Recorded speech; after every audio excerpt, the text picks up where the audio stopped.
Independence, Azadi ke Amrit Mahotsav.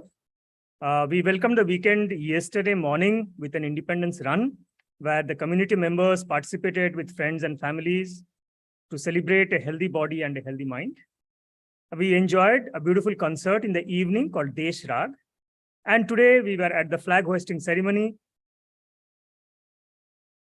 since morning at 9:30. Starting from now, we are going to have a stimulating discussion on the theme India, Pioneering Past and Bright Future, where we have three of our faculty colleagues and Madam Shanti Raghavan to talk to us on various topics that are relevant for contemporary India. Our four speakers, as you know, are Professor B. Mahadevan, Professor Gopal Naik, Professor Rishikesh Krishnan, and Ms. Shanti Raghavan. The first person, so out of them, Professor Mahadevan will be joining us online, and the rest of them are already here. So, Professor Mahadevan, welcome for your talk. Let me give the audience a brief introduction, though I know that none of you actually need an introduction here. So, Professor is a professor in the operations management area at IIM Bangalore, with his research interest including possibility of using ancient Indian wisdom to address contemporary concerns, spirituality in the workplace, and management paradigms from Bhagavad Gita. In the traditional areas of management, his research interests have been design of service systems, customer co-creation of value, and order allocation issues in electronic markets, among other things. Professor Mahadevan was also the founder vice chancellor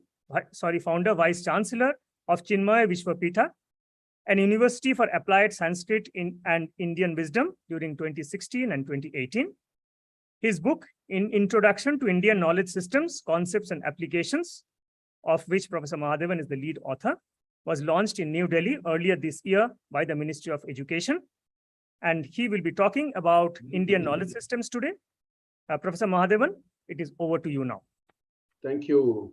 Thank you, Saurabh. And am I audible? Is everything fine?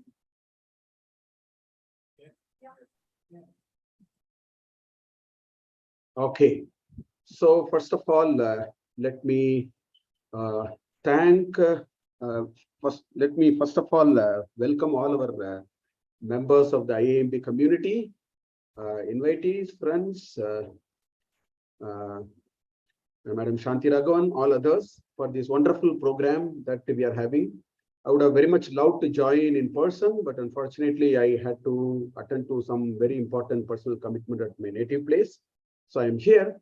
But anyway, before I start, let me also wish all of you a wonderful 75th Independence Day and another 75 years of great prosperity and all that for the nation and to each one of us. I'm going to talk about Indian knowledge systems. And this is, as Saurabh was mentioning, this is based on my work and a book which I co-authored with a couple of my colleagues who were part of that Chinmaya Vishwapitha, and these thoughts took a lot of shape during that time. Obviously, to talk about a 450 pages book in about 20-25 minutes is not going to be easy. Therefore, I would very quickly give you a trailer. The bookshop has adequate copies. If any of you are interested, you can always pick up the book and maybe go through it. Before I start, it's important that I spend a minute or two to just give you a little bit of a context to why this particular thing is required. And so if you look at today, you talk of Indian wisdom, what really happens is, well, a lot of us simply think we need to abandon them because we have absolutely no idea of what it is, or maybe a variety of reasons. A good number of them keep it in a puja room, maybe a book like Bhagavad Gita, Ramayana, or Mahabharata, which are often thought as the important pieces in Indian wisdom. They keep it in a puja room, maybe once in a while offer flowers, never open and see it, but keep it safe. There are a set of people who take positions without actually knowing what it contains, because there are actually challenges in understanding IKS properly. I may not have time to talk about it today, but it's not easy to make sense of IKS just like reading any of our contemporary book. But nevertheless, There are a few people who take position saying, many things about it. Or there is also a category of people who have little bit understood it, but they are using it merely to glorify the past. So these are some of the possibilities with which we seem to deal with Indian wisdom.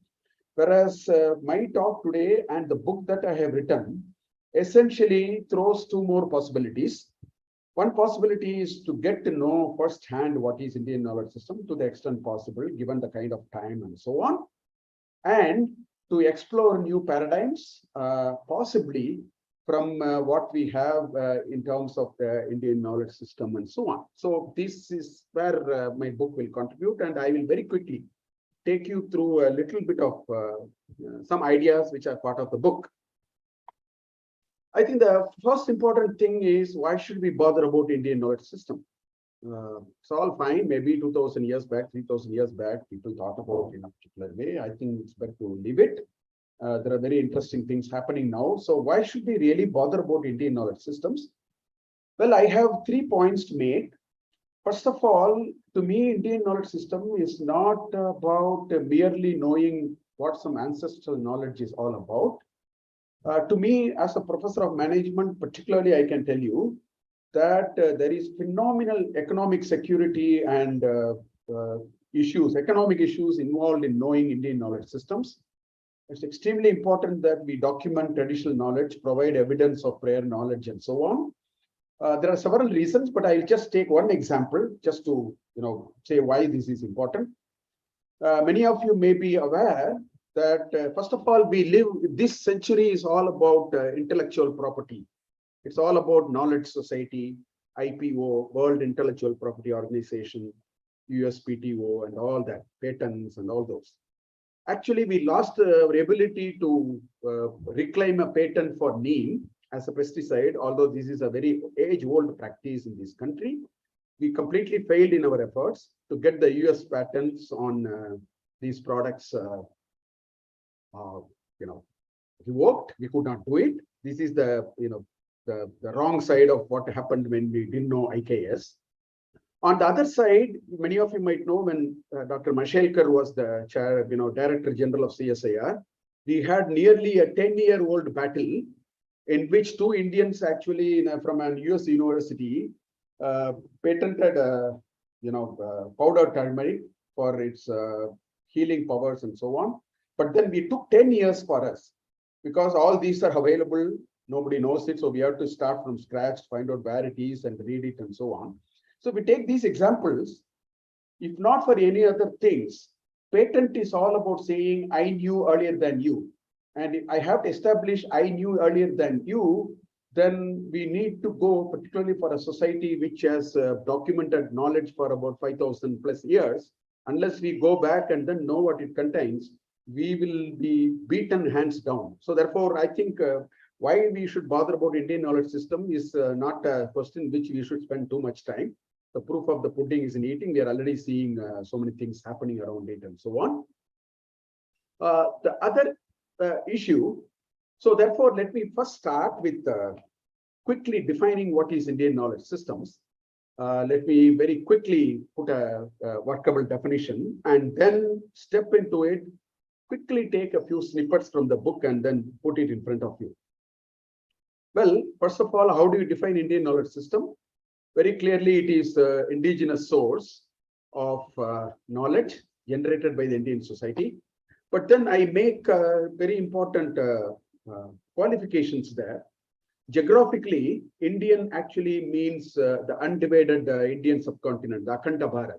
Because what we talk as India in 75 years is a political formation which is of recent origin. But when you say IKS, Indian Knowledge System, it geographically extends from Afghanistan up to the other side on the east, quite far and so on.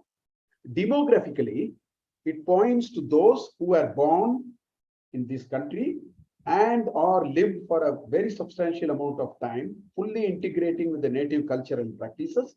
Such work is called in Indian knowledge. The reason I'm saying this is there are many travelers, accounts, translations, etc., by non-Indians in the last 200 years. A lot of this is happening.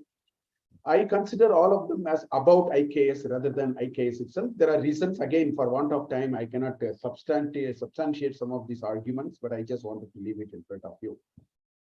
That is the Indian part. In terms of knowledge, as we all know, knowledge emanating from the wisdom and the insights arising out of deep experiences, observation, experimentation, analysis, validated, improved, augmented, all that.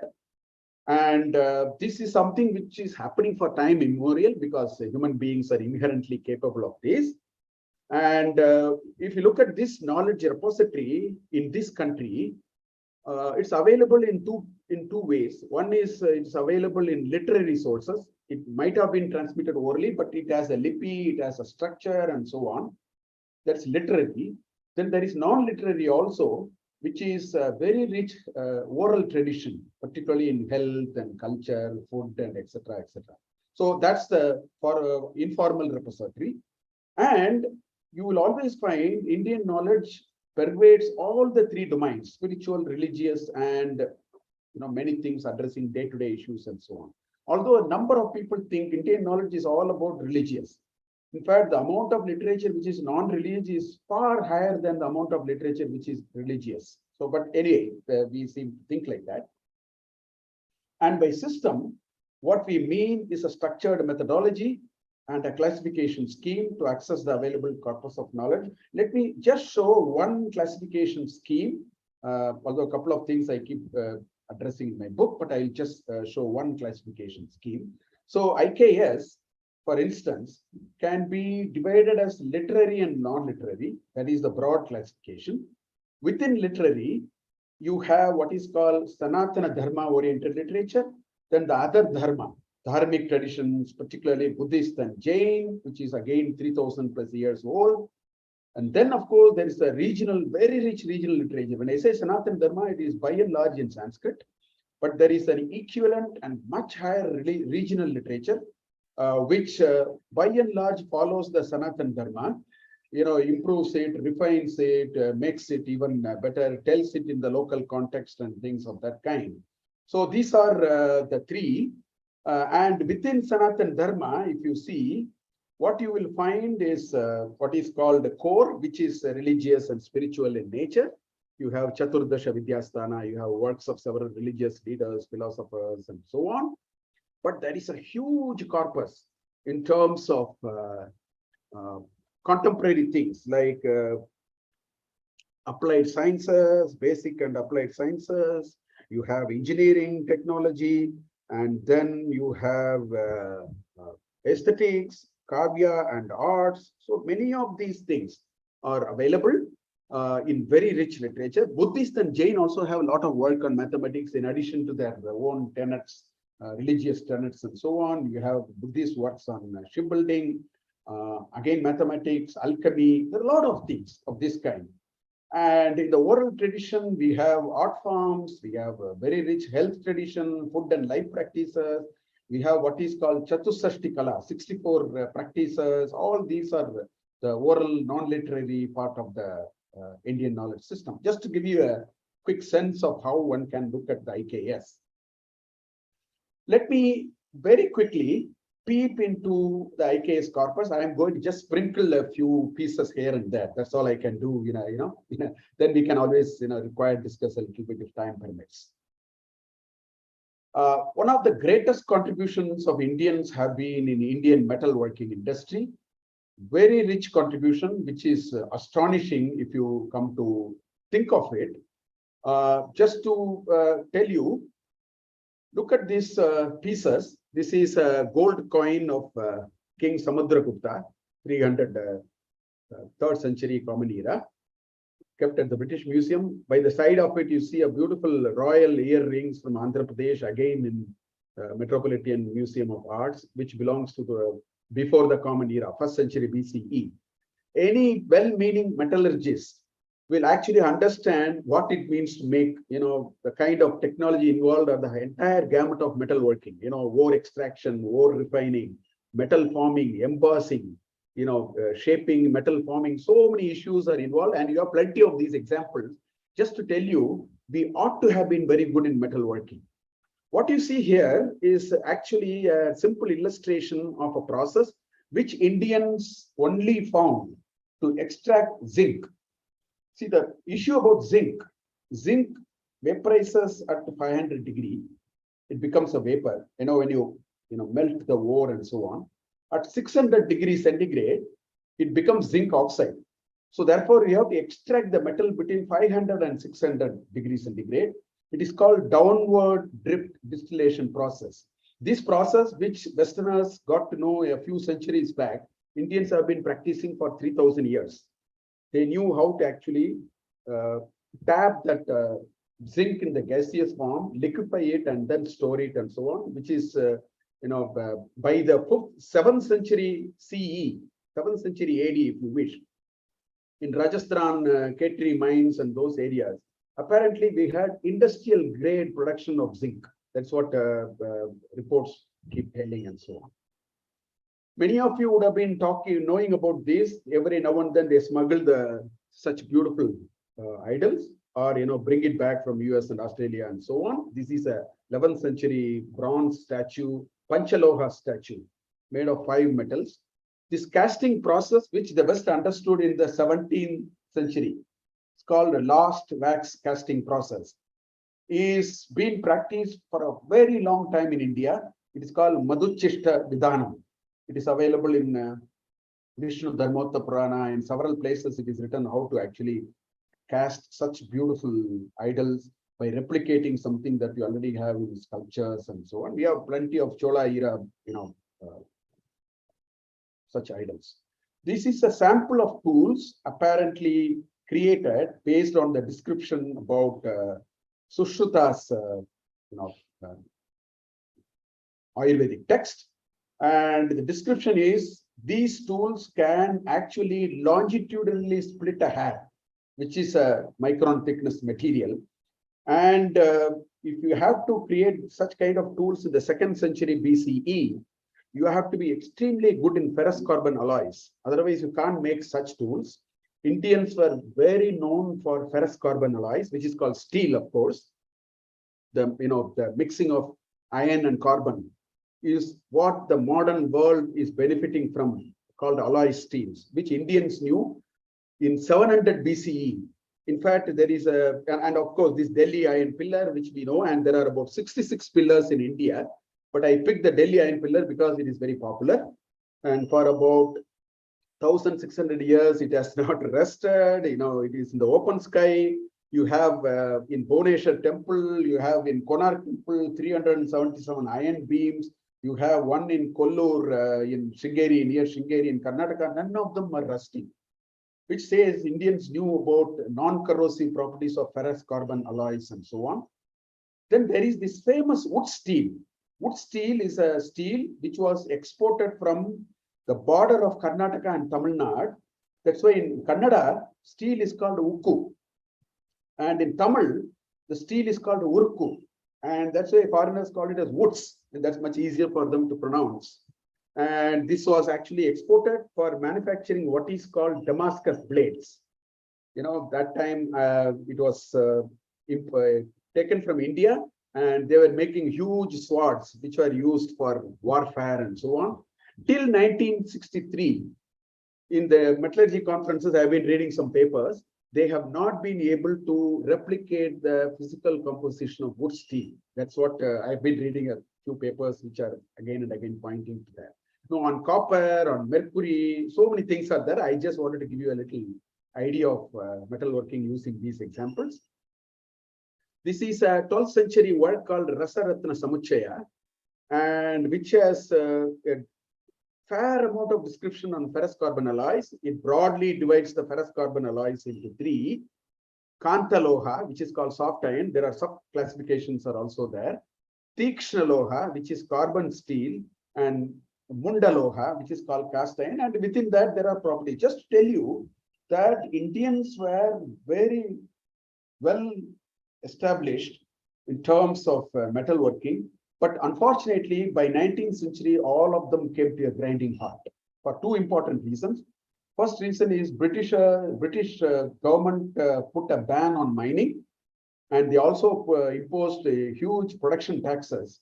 Therefore, to make the whole sector unviable, and then the whole thing came to a grinding halt. And for this reason, that we were very good in metalworking, Indian shipbuilding industry was very good till 17th century. And after that, it started fading because it became unviable to actually continue thinking about this. On mathematics, Indians' contribution requires 100 hours of discussion. But I will just show you a few of them. What you see here is called a pan-diagonal magic square. A simple magic square means add all the columns, it should be the same number. Add all the rows, it must be the same number. Add the two primary diagonals, it should be the same number. In this case, whichever way you add, it will be 34. But pan-diagonal means don't look at it as a rectangular strip of paper. Think of it as a cylinder. If you can roll it, then the number after 13, 6, and 4 would be 1, which I have color coded with the blue color on the right. That will be the diagonal there. So and there are many number of diagonals like this in this particular example. All of them will also add up to the same number. That is called magic square. Indians are very good in magic square. There was a Buddhist monk in the 1st century AD who developed a magic square. It went on. We have a continuous history of this mathematics. In 1495, a mathematician by name Narayana Pandita actually said there are only about 353, I don't remember the number, 350 and odd magic square, pan-diagonal magic square ever possible with a 4x4 matrix. In 1926, we actually proved it, that what Narayana Pandita left a result in 1495 was indeed true. There are several evidences, literary evidences. I've just pulled 2 of them. Indian tables were based on accurate observations, some of which were made as early as 4300 BCE.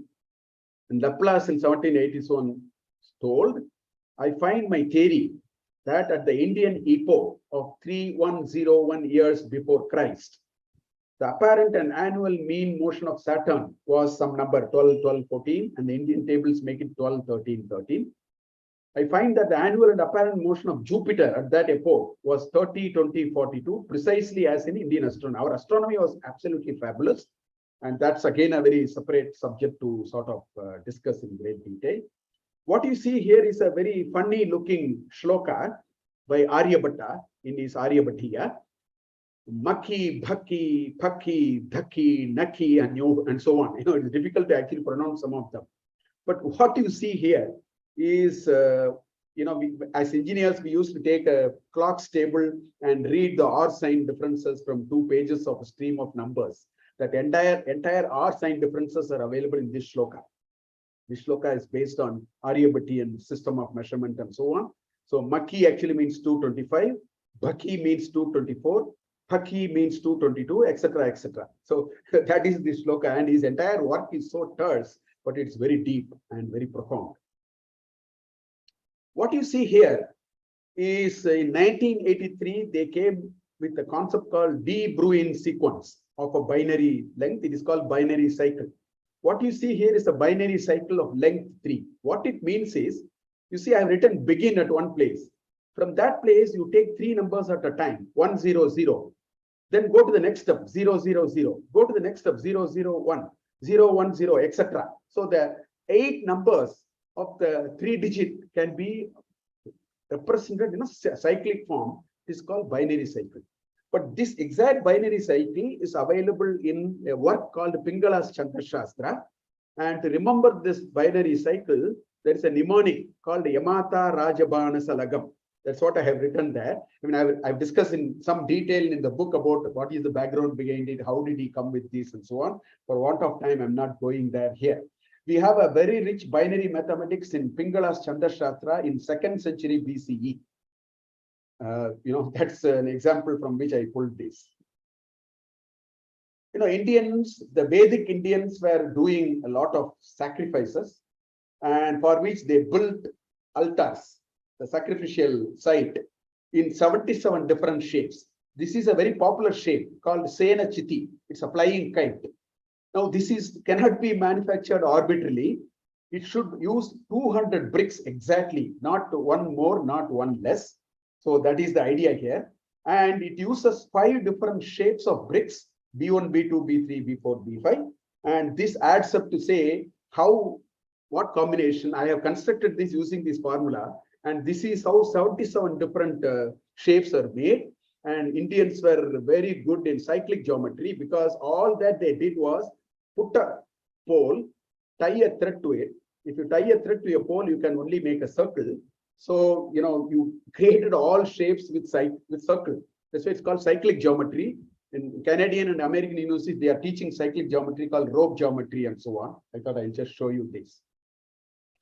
This is the Paninian algorithm. If you give me any Sanskrit word, I will actually derive the Sanskrit word using this algorithm. I'm not going to get into this algorithm. There are 3,983 rules. The algorithm will fire the rules and then derive the words step by step. In fact, in my book, I actually derived some words using this algorithm. So the entire Sanskrit grammar is algorithmic. You don't need a dictionary. You don't need anything. You can actually manufacture words on the fly as long as the rules are, compatible with the rules. That's what this algorithm is actually showing. It's a crude algorithm. There are better algorithms available today. For the purpose of illustration, I just showed this. So that's about the Sanskrit. It has a lot of computer natural language structures, data structures. I've again discussed a little bit of this in one of the chapters in my book. Our Puranas, people always think our Puranas are all about God and some Bhagavad Leela and all that. They are all actually side stories. Our Puranas are encyclopedic, or a variety of things that are available. If you take Vishnu Dharmottara Purana, for example, you have a lot of ideas on painting. In chapter 14, it talks about how to prepare a wall for painting. No wonder some of our paintings don't fade even after 2000 years in Ajanta and Ellora and so on. And perfumes, 64th chapter in the second Kanda talks about perfumes. Varaha Megira's Brihat Samhita is again an encyclopedia. It has wonderful ideas. It also has what is called Gandha Yukti, preparation of perfumes and so on. They're all there. In Srimad Bhagavata Purana, which everybody does Harikatha and so on, there is a complete description of the fetal formation. From the first night, what happens? In the 5th night, what happens? In the 10th night, what happens? First, at the end of first month, heads are formed. At the end of second month, limbs are formed, etc., etc. Sensory organs are formed, and bones are formed. In another Purana, Vayu Purana or Agni Purana, I don't remember now, there is a complete description of even the quantity that you can see at the end of 5 months, in terms of how much weight of flesh and all that details are also available. The Puranas are very, very encyclopedic in nature. Agriculture is discussed. So many things are discussed actually. Vastu Shastra. Today, Vastu Shastra, we all think that it is like breaking a wall from here, putting another window there. That's not Vastu. In fact, I read 3 important works in Vastu before I wrote this chapter. I found 6 beautiful ideas in Vastu. Vastu is a great concept for town planning, site selection. How do you design towns and villages, land use patterns and zoning. Civil architecture, how to build palaces, variety of designs, the intricate details and measurements, houses, forts, public buildings like theater, library, hospital, and so on. Temple architecture is vividly described, South Indian Dravidian architecture and Nagara style and, this Madhya Pradesh style and so on. Then there are plenty of artistic ideas. Vastu is all about creative work. That's what I understood. And there are also, how do you select an architect? How do you choice of building material, wood, site planning, etc., etc. All those are part of Vastu. It is very contrary to understanding. Vastu is competing with astrology today, whereas Vastu is science. It's beautiful science. Our architecture people must read it and understand it. I was thoroughly enjoying reading these Samarangana Sutradhara and Maya Mata and such important works actually. I will quickly talk about Arthashastra because I find a lot of things which are useful for business management. Arthashastra, the entire Arthashastra is pinned on 7 elements of a state. The king, the Swami is called Swami, Amatya, minister, Janapada, territory, Durga, which is capital, Kosha, which is treasury, Danda, which is army, and Mitra, which is ally. I find there's a perfect parallel of this with the modern business management. I've been actually started thinking and writing a little bit about it. What you find is the key personnel, the Amatyas are nothing but board and CXOs and consultants and so on. The Janapada is nothing but employees, customers, channel partners, service providers, and so on. Durga is nothing but strategic barriers, know-how, patterns, unique processes, etc. Controls and processes, which is Danda, is all about audit, compliance, welfare, accountability, etc., etc. And collaborators is all about JVs. I'm able to see a lot of parallel between these two. I'm reading it. I'm yet to sort of crystallize it into a very nice structure, but it is a work in progress. And there are plenty of ideas in Arthashastra about territorial expansion. Chanakya talks about 6 methods. When I read it, I thought it has a lot of implication for market share. How do you negotiate with potential collaborators? When and when not to plan for a market entry? What is the value of multiple joint ventures? He talks about a circle of 12 kings and so on. All these have a lot of implication and so on. So I think I will sort of stop here with a little bit of a closing remarks, because I think I'm just running out of time. Basically, all these are available in my book, co-authored, as I told you, with Vinayak Rajat Bhatt and Nagendra Pavana. 14 chapters, which talks about what, why, and how of the IKS. Extensive original quotes you will find in Sanskrit in the form of endnotes to chapters and so on. It's first of its kind. Unfortunately, we have now not written a book. We have been waiting so long. I mean, I've been fortunate enough to think and at least bring one version. Hopefully, many more versions will come in the years to come. It has 4 beautiful parts. We introduce the Indian knowledge system in the first part. We have foundational concepts. Indian number system is absolutely fabulous. Units of measurement and number systems. Our knowledge frameworks are very robust. Then you have mathematics, astronomy, engineering and technology, town planning, etc. Health, wellness, psychology, governance, and public administration. So these were some of the issues that are covered. In conclusion, I would only point to a fact as to why we have gone far away from this and what's the issue here, what can we do? In fact, this is a little bit of an extract from a minute written by Macaulay, who styled a new education system of which you and I are part even today. Our education system still runs only with that paradigm. And the architect of that education system had a view about our knowledge. The dialects commonly spoken among the natives of this part of India contain neither literary nor scientific information, and moreover are so poor and rude that until they are enriched from some other quarter, it will not be easy to translate any valuable work into them, not out of them, into them. Please understand that. A single shelf of a good European library was worth the whole native literature of India and Arabia. This is a challenge to Indians, and we should take this challenge in the 75th year of independence. He said it's worthless. I believe no exaggeration to say all historical information which has been collected from all the books written in the Sanskrit language is less valuable than what may be found in the most paltry abridgments used at preparatory schools in England. Now, I'm bringing this just to tell, if this is in my mind, I will approach this knowledge in a particular way and design an educational system in a slightly different way. And what we are going through is perhaps because of that. There's an absolute discontinuity in the last 200 years. People try IKS. I want to stop by saying that I want to caution. Ignorance of subject is more damaging than not knowing anything. So therefore, I find a lot of people have a lot of ignorance and they are creating more damaging things. We should not talk about anesthesia when we are a language expert. Too generic and sweeping conclusion. There are a lot of people who are preoccupied with this. They are all nonsense. They are doing a lot of counter marketing of Indian knowledge systems. Using old knowledge to explain what is already practiced today. Mere glorification of the past is again a counter marketing for IKS. I don't think IKS needs any kind of a helping hand of that kind. They want people to objectively look at it and take it forward if people are ready to do it. We are using foreign translations, but mainly of English, of Indic knowledge as authentic. This is very damaging. I wasted 2 months reading foreign translations. Then I realized that's not authentic. I started reading the original Sanskrit text when I prepared this book. I understood where the challenges are. I even mentioned it in some places in the book and so on. And excessive reliance of using translated work is not good.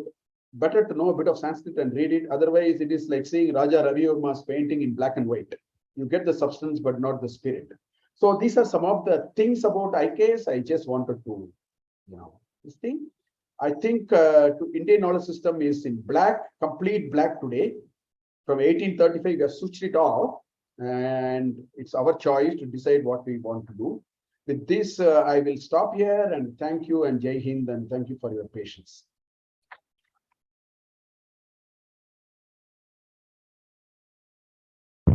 Thank you, Professor Mahadevan, for giving us a peek into the Indian knowledge system and the wealth and treasure that it holds for us.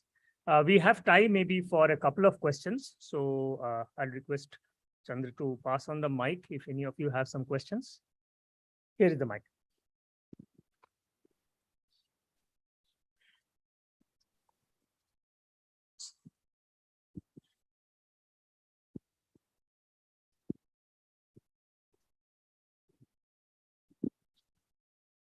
Yeah, thank you, Professor, for this talk.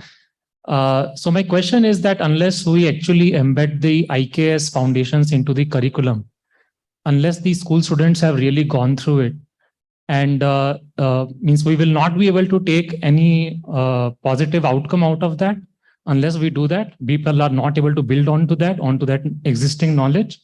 Otherwise, it will just be a historical analysis and investigation. So what are your thoughts on that, how could we achieve that? Yeah. So it's a very important point, and I see it as a immediate, medium term, and long term. I think the immediate term is to first bring IKS into the higher education, because only when people at the higher education are aware of it, they can go back to the school and start teaching it. Simultaneously, one can introduce it in the school also. There is a huge effort happening. I am actually chairing the Government of India initiative on Knowledge of India, position paper on rechanging the school curriculum and so on. I think it will take minimum 10 to 12 years to get very meaningful, sensible content. We have to be very, very careful. All these glorifications are all useless ideas. I think there are very interesting stuff. We should be able to carefully select it and introduce it in the school curriculum. But if only we introduce it in the higher education systems also, we will actually do some research. See, in strategy literature, we talk about what is called path dependence. The path that you walk is a function of the path that you already walked. You cannot just cut it off and then start afresh. So therefore, first we should know what is there. Then, we make our own thinking and then do even better research out of it. So I think all these will happen in the next 15 years if people can take it sensibly forward. Some of us are really trying hard to impress upon it and helping in whatever ways possible. I agree with you. Otherwise, it is not going to work. It's just a matter of history to just revel on something which we don't even know what to do with. Okay, thank you. Shanti, you have a question?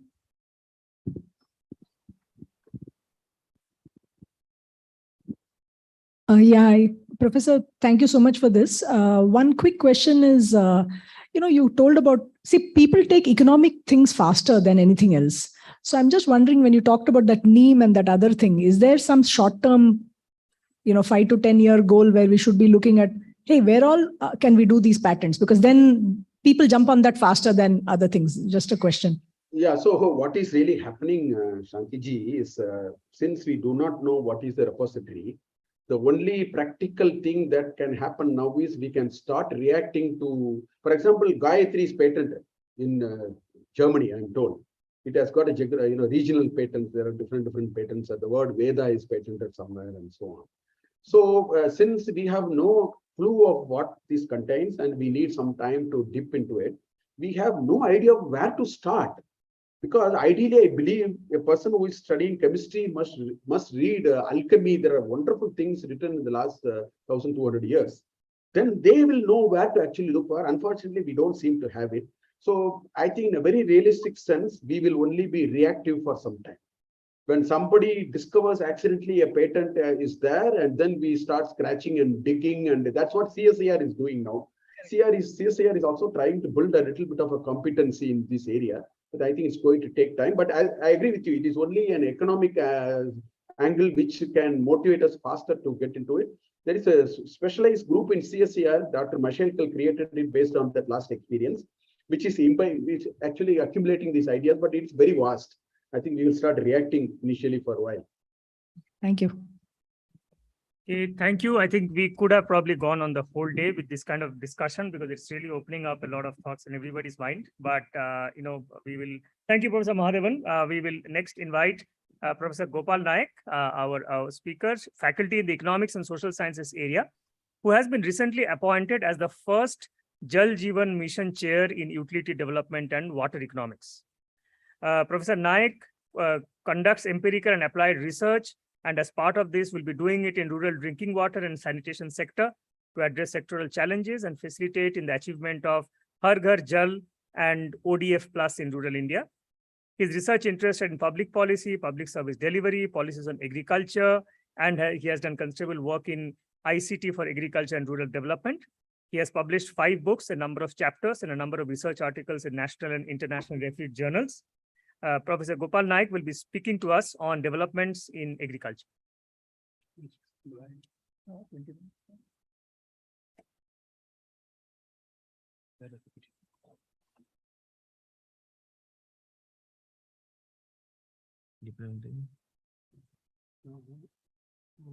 Yeah, second.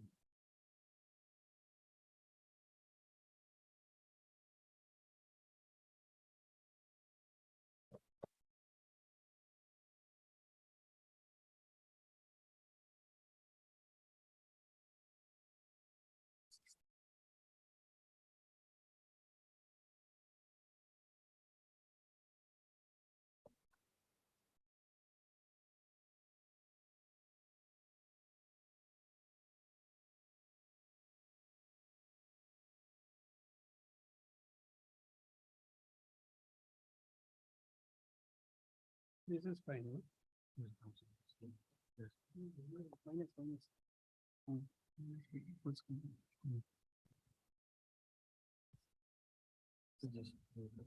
Yeah. Yeah.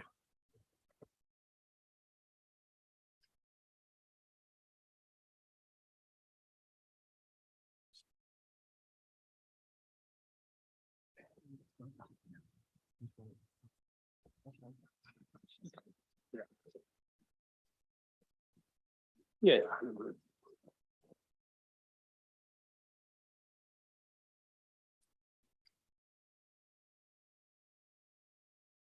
Okay, happy Independence Day to all of you. I'm going to briefly talk about developments in Indian agriculture. Try to see the achievements of India with respect to agriculture. And also I will sort of try to summarize some of the challenges that are there and also some developments. Well, as far as the role of agriculture in any country is concerned, we know that food security is one of the most important things. And today, if you look around, we see that almost all countries would like to achieve the food security, partly because of some of the instances that happened in two situations. That's one is in 2007 and 8, where there was this financial crisis, and because of that, of course, unrelated to that, there was also a food crisis, and therefore many of the exporting countries started restricting their export. And due to that, many countries were in a very bad situation with respect to importing the food grains. And more recently, during the COVID era also, we see that many countries sort of restricted their exports, and therefore, again, problems for the importing countries to import sufficient food grains. And therefore, now, generally, the countries are trying to make sure that there is food security, we grow enough food so that we don't have to depend on other countries, especially with respect to those important staple foods. So apart from that, of course, we have achieved the food security, at least in some aspect of food, mainly cereals. And apart from that, we do have a fairly substantial share of the GDP contributed by the agriculture sector. Agriculture sector also supports about 58% of the population in our country. It also contributes with respect to earning foreign exchange, as well as the role of agriculture in reducing poverty is substantial. In fact, this is considered as one of the most important measure of reducing poverty in any country. So investment in agriculture, developing agriculture, investment in agriculture research are considered as key measures to reduce poverty in any country, because a lot of the poor people are in rural areas, and therefore agriculture development naturally reduces the the poverty. So if we look at India's achievement in agriculture since independence, we do see that one measure of assessing the achievement is annual per capita availability of food. If we see this, we find that in many of the food products, we have been able to increase the per capita availability of food, whether it is staple food like paddy or wheat. And also nowadays we see that mainly in terms of the fruits and vegetables, we have made substantial progress. Except in the case of pulses, we have not done very well. And the pulses per capita availability is actually decreasing over a period of time. But if you look at cereals as such, from a net importing country in the early years of independence, that is 1950s and 60s, about 10 to 15% of our total requirements were imported, to now a situation we have been able to export about 10 to 15% of our production. So we have been able to achieve substantial production in cereals, and that has helped us in achieving the food security, as well as able to export it to many other countries. So in terms of the share of agriculture in GDP, while it is decreasing, it is still substantial. It's about 20% now, and also contributes about 10% in terms of earning foreign exchange in the total export. So Indian agriculture has many good things in terms of really producing a whole lot of crops, whether it's cereals, pulses, oil seeds, fibers, and many other crops. And also we are major producers of many of these crops like cereals, pulses, and so on.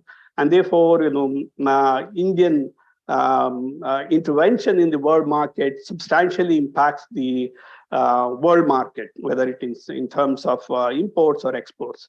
And to some extent, in order to enhance the food security of the world as a whole, it's important that India has food security. So because otherwise we actually intervene, or our presence in the world market is substantial. And whenever we enter the world market with either export or import, the prices change substantially. So that's why it's important that India has food security within the country. So agriculture and allied activities has been growing fairly at a high rate, particularly in the last 2 years. I think we all have heard that during 2020-21, it's only agriculture which has actually had positive growth rate compared to other sectors like services and manufacturing.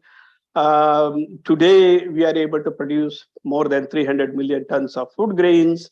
Horticulture products are about 330 million tons. And also we have a segment of organic food growing at a rate of about 10%. So over a period of time, we have substantially increased the food production. Initial years, we had to increase the area under the crops in the 1950s and 60s. But once that sort of exhausted, we had to rely on the technology. So green revolution technology, all of us have heard about it with respect to better seeds, fertilizers and chemicals and so on. And that has sort of impacted the growth or helped us in increasing the production in the 1980s, late part of the 1970s and 80s. And therefore, we see a significant increase in the production at that time. We have done well in terms of milk production. Consistently, we have been able to produce a growth rate of about 3 to 4%. Similarly, we have been able to do well in terms of poultry, that is egg production, which is important in terms of really meeting the nutritional needs. So if you look at productivity as such, and we see that cereals have done quite well over a period of time, cereal productivity has increased. Except in the case of pulses. Pulses, we have not been able to do much in terms of productivity increase, but cereals and to some extent oil seeds, we have done well. And we can see the impact of that a little later on when we see the comparative analysis with respect to other countries. So this achievement over a period of time has helped us in sort of gaining the market share in the world market. So it used to be like about 1% agricultural export in the world, agri-export. Now it has reached about 3%. So consistent improvement in the production and productivity has helped us in achieving this. And if you look at India's exports and imports, till about 2014 and 15, we have done fairly well. Our exports have increased substantially compared to imports. So the net exports have actually been positive.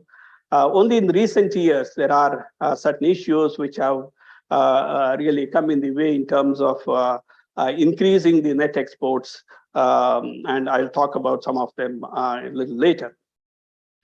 So therefore, if you look at individual commodities which actually have been produced and exported, we see that in case of rice, we have done very well with respect to export. Today, basmati rice, we are a leader of export in the world market, as well as some of the non-basmati rice also, we do export a lot.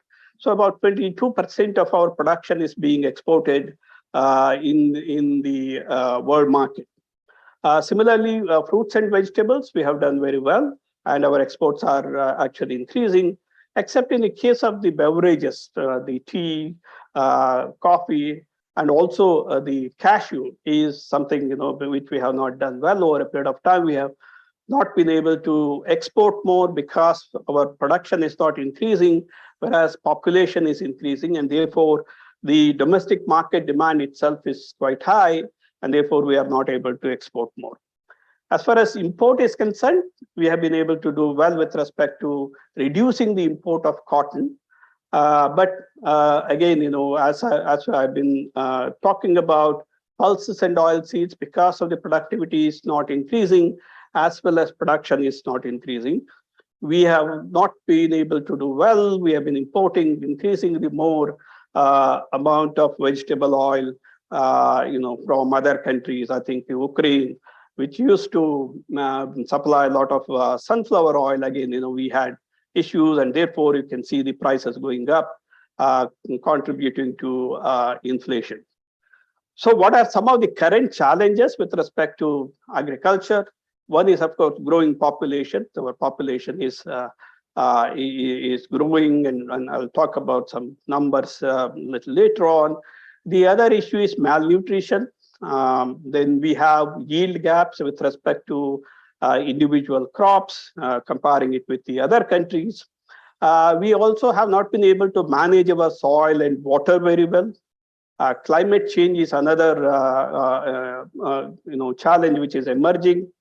And we don't have a good cultivation practices so far. Of course, we do have it, but in terms of actually adopting it at the farm level has been a big problem.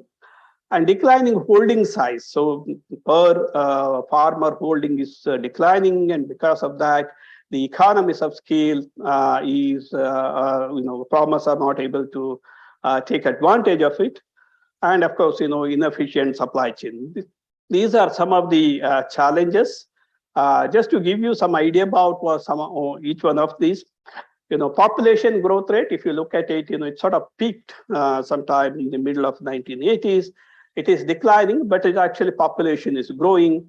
Today, about 140 crores people, it will increase to about 152 crores by about 2036. And it will further increase to about 164 crores by 2050. So therefore, food production, as well as many other related agriculture commodities production is important in the coming years.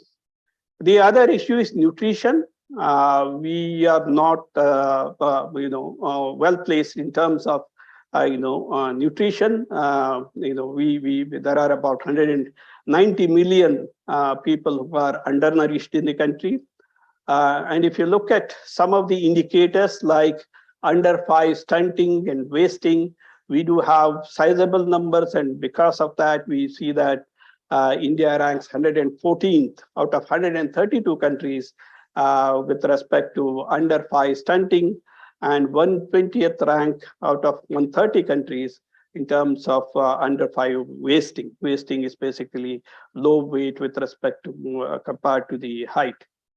And 170th rank out of 185 countries with respect to prevalence of anemia. And that also affects women, pregnant women, and therefore the consequences of those. We did a study in one of our adopted school in Nonuvinkere. We basically looked at the midday meals, and we tried to analyze the extent of nutrition in the midday meals provided by the government. In fact, this is one of the model schools in the taluka. So when we looked at the nutrition content, what we find is, except for carbohydrate and sodium, which is actually, through salt, except for these two, or to some extent, of course, protein, the rest of the nutrients are clearly deficient in the midday meal provided by the government. So, if we went ahead and did another survey, basically looking at, whether that gets compensated by the food they eat at home. So we also looked at a survey, and then again analyzed it, and we find that again, even at home, they are not able to meet this requirement with respect to minerals and vitamins. So similar kind of nutritional content is also there in the food they eat at home. So therefore, there is a very clear deficiency with respect to nutritional requirement or nutritional intake of children. Of course, it's also true in case of adults. And because of that, there are issues with respect to human capital development and so on.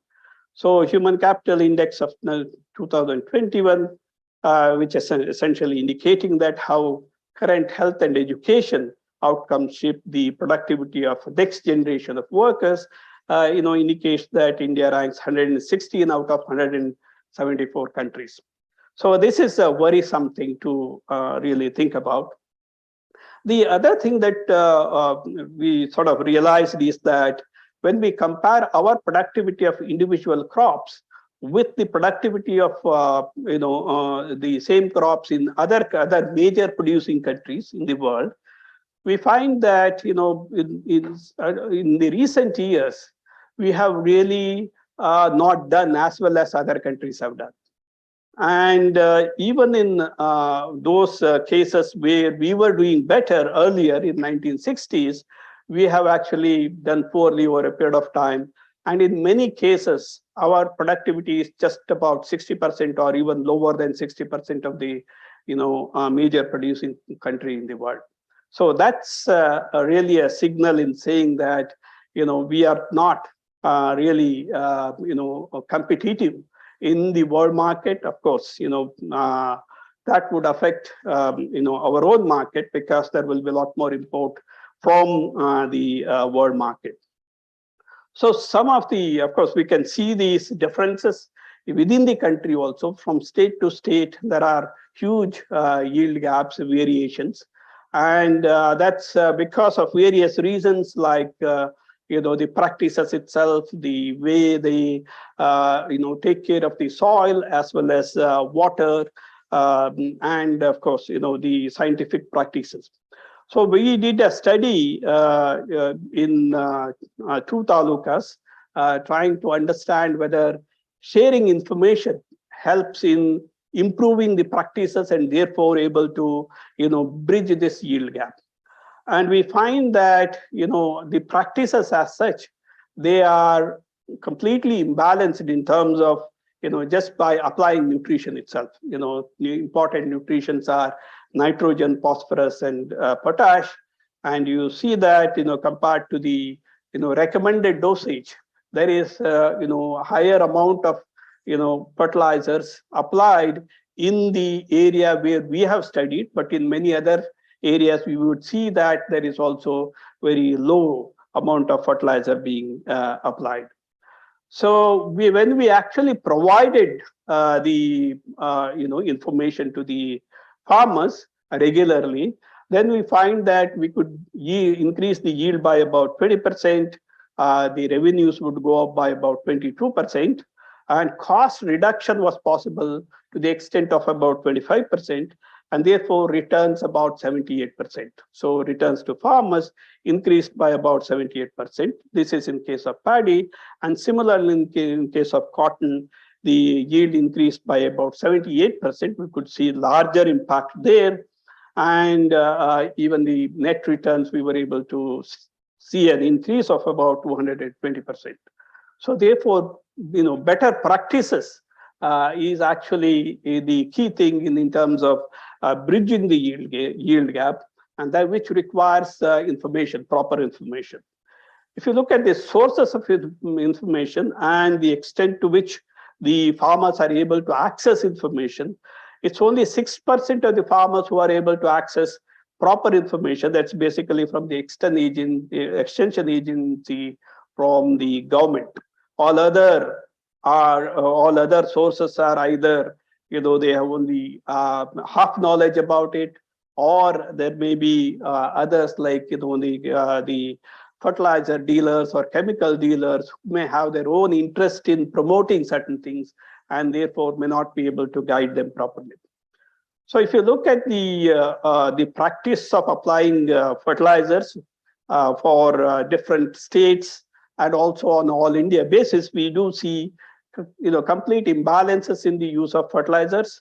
For example, the potassic fertilizers are used very less, and that also creates problems in terms of achieving the the required yields. Similarly, there are also other deficiencies which are generally not noticed and which also contribute to the yield gap. In the input market, there are also problems with respect to spurious pesticides to the extent of about 30%, which can also cause significant impact on the crop yields. And with respect to the soil degradation, because of the various practices of water management, soil management, chemical use in agriculture, and so on, we do see that over a period of time, most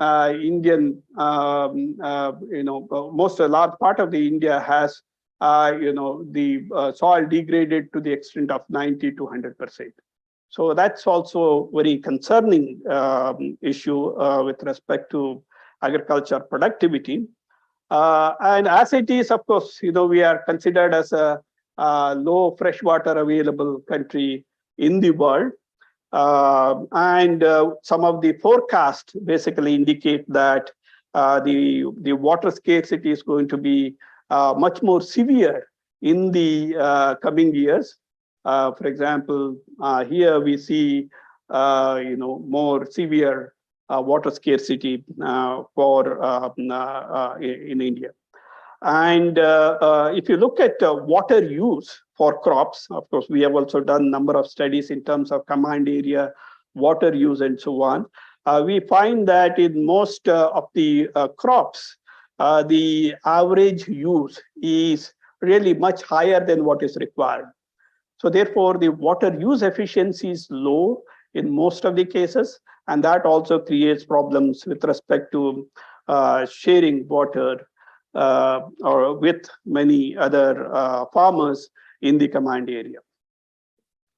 The other challenge is climate change. Climate change is supposed to, is likely to increase the temperature. And with that, there will be impact on the rainfall, flooding in places, drought in some places, soil erosion, and so on. And there are studies which have indicated that increase in temperature is going to reduce the crop yields for major crops.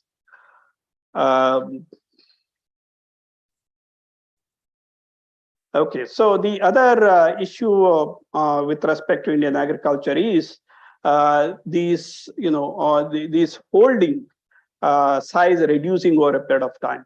There are more and more small holders, marginal holders, essentially, less than 2 hectares of land, and their share is increasing, which is basically saying that a lot of times, these are uneconomical holding, especially for producing certain crops like the cereals.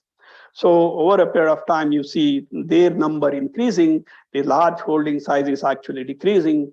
On a per farm holding basis, we have seen that from 1970 to 2015-16, it has come down from about 2.2 hectares to about 1.08 hectares, and therefore it's likely to continue with the increase in the population and, of course, division of farmland. In terms of supply chain, we see that at the production level itself, there are a number of problems, especially the harmful chemicals used, and the method of cultivation is not scientific. Poor post-harvesting harvesting methods, and poor documentation, which also becomes difficult in terms of getting certification. And in the post-harvesting, there are many intermediaries, which also increases the cost and time of delivery and so on. Too many handling happens because of the grade-based transaction does not happen, and there is also loss of quality. So therefore, if you look at the market logistics, so there is a absence of grade-based transaction, which creates problems in price discovery, communication of the price, and it also creates more intermediaries to be in the marketplace because everybody has to physically verify the quality of the products. And there is no feedback information because you can't specify the quality, and no quality improvement. Therefore, since there is no feedback, the quality improvement does not happen, and you can see over a period of time you don't see much of an improvement in the quality except for those that are exported, but those are very specifically produced for export.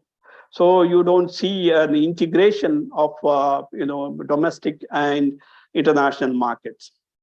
So we have also problems with respect to absence of integrated cold chain and absence of professional management in warehousing, cold storage, logistics, and retailing of the food products.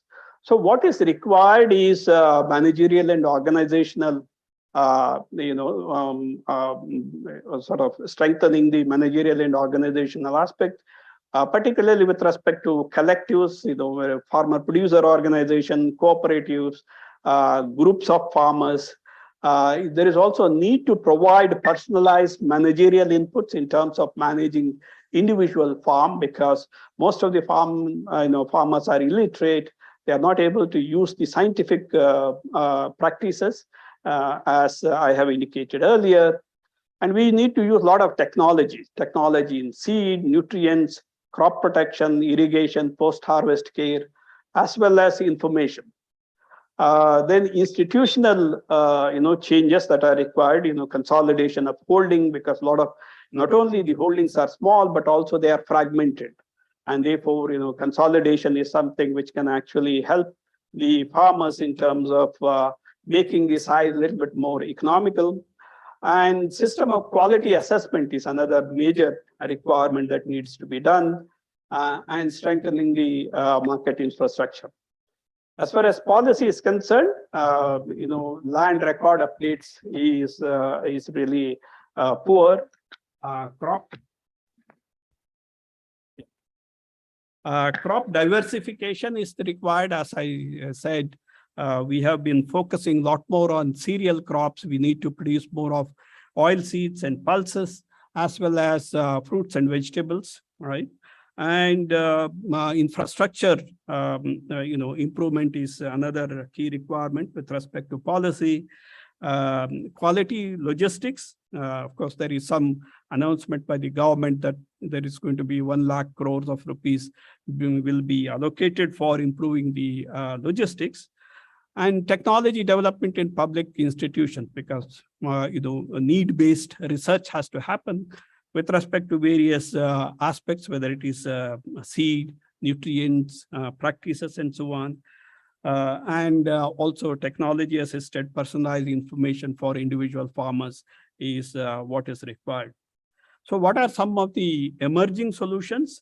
Farmers organizations are coming up, though they are not in sufficient numbers, but we do see that farmers organization, wherever they are working well, have been able to deliver good results in terms of making sure that the production is done properly, able to increase the yield, as well as taking care of the marketing aspect of it. Then as far as the policy is concerned, investment in infrastructure, ENAM, integrated agriculture market is important.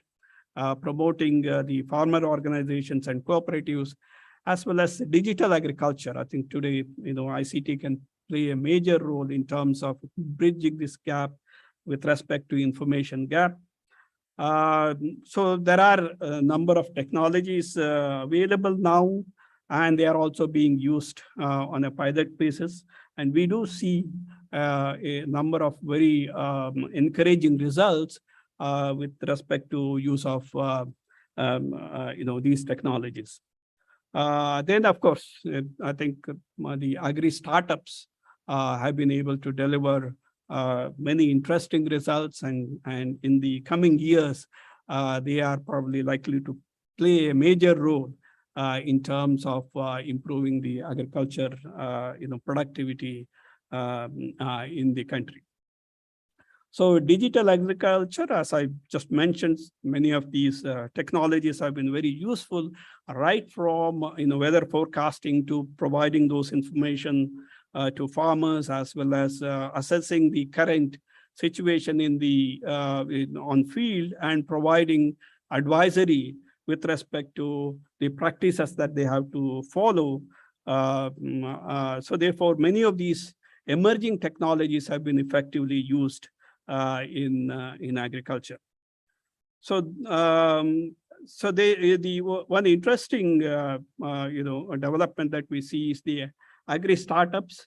If you see around the world, and this is the heat map of agri tech companies, and we see that India is doing quite well with respect to number of agri tech companies coming in and providing the services that I have just mentioned, whether it's high technology services or even providing advisory services to farmers. So I'll stop at this, and in case there are questions, I'll be happy to answer. Thank you, Professor Naik. And any questions from the audience? Yes, can you pass on the mic?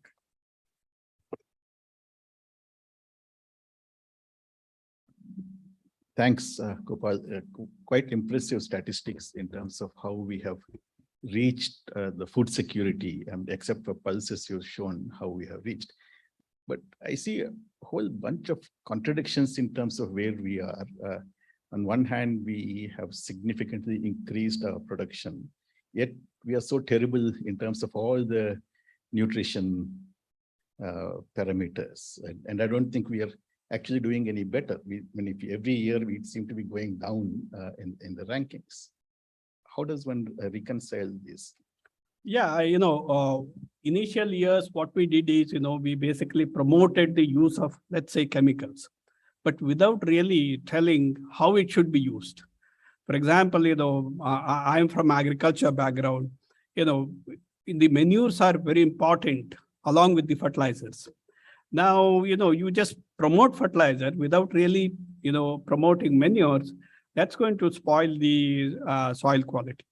So over a period of time, you see the impact of that on the productivity. In fact, in some areas like Raichur area and so on, what we have been able to observe is the cotton yield decreased over a period of time from about 10 quintals to about 4 quintals.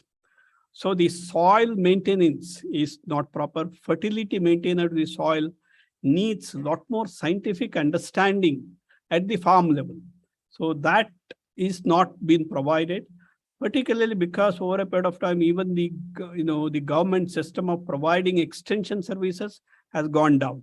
It's only, we see that, only 6% of the farmers are able to access the, extension agents from the, government sources. So that's a problem. So advisory at the farm level, individual farm level is the key in terms of, addressing some of these problems. I was more asking you on the malnutrition statistics, not on the farm productivity things. Okay, like yeah. People being kids and pregnant women, anemic, not getting adequate nutrition. Yet, on one hand, we have food production going up, and yet it doesn't seem to make a difference to the people. Yeah, so there are two problems. One is actually our food habit itself. I think our food habits is such that we don't emphasize much on vegetables, fruits, and so on. And because of that, a lot more carbohydrate is consumed rather than the minerals and the vitamins. So that's one part of it. And initially, most of the agricultural policies emphasized on cereal production in order to meet that most urgent needs. So we didn't pay so much of attention with respect to pulses. So that's an issue. Today, we are trying to do that. It has not been very easy because the policy is also has been already in favor of these cereals, but not so much on pulses. Changing that balance has been a challenging thing in today's policy environment.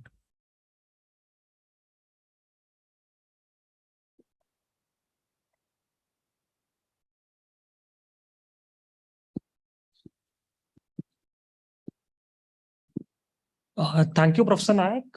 I wanted to ask about, one of the problems with Indian agriculture is the kind of crops we grow in the kind of areas they are not suitable for.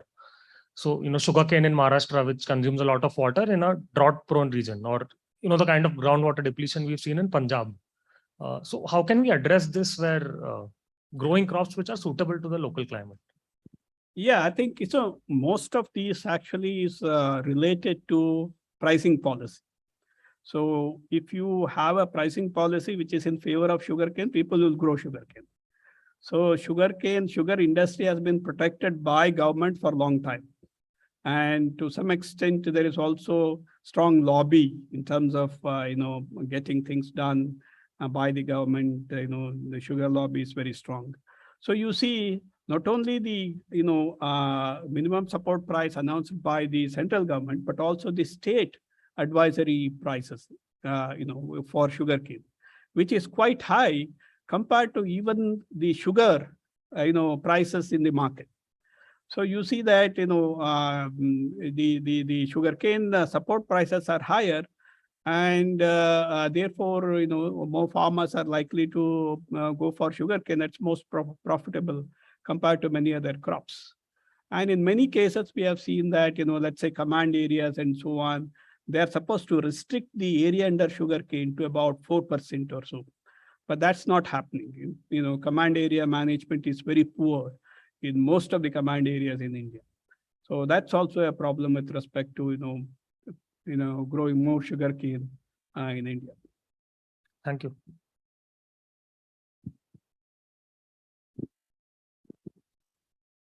Thanks once again, Professor Gopal Nayak, for taking us through all the challenges of the Indian agricultural system.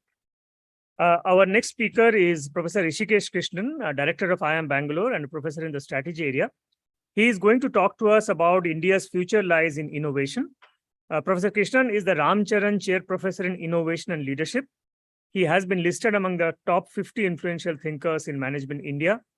He has a wide variety of scholarly publications, including his 2 books, 8 Steps to Innovation, going from Jugaad to Excellence, and from Jugaad to Systemic Innovation, the challenge for India.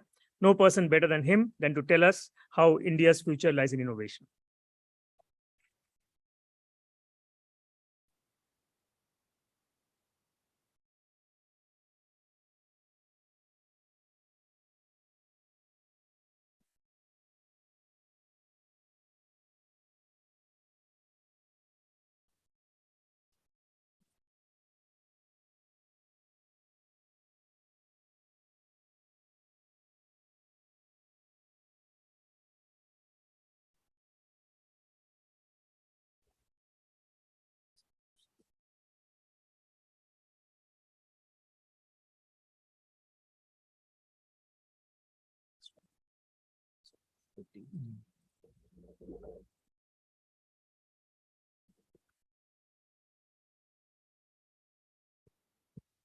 Yeah, good afternoon, and once again, best wishes on Independence Day. So I'm going to speak a little bit about what is the current focus in innovation in India and what kind of innovation we need in the future. And also, what are some of the barriers to innovation in India and how these can be overcome.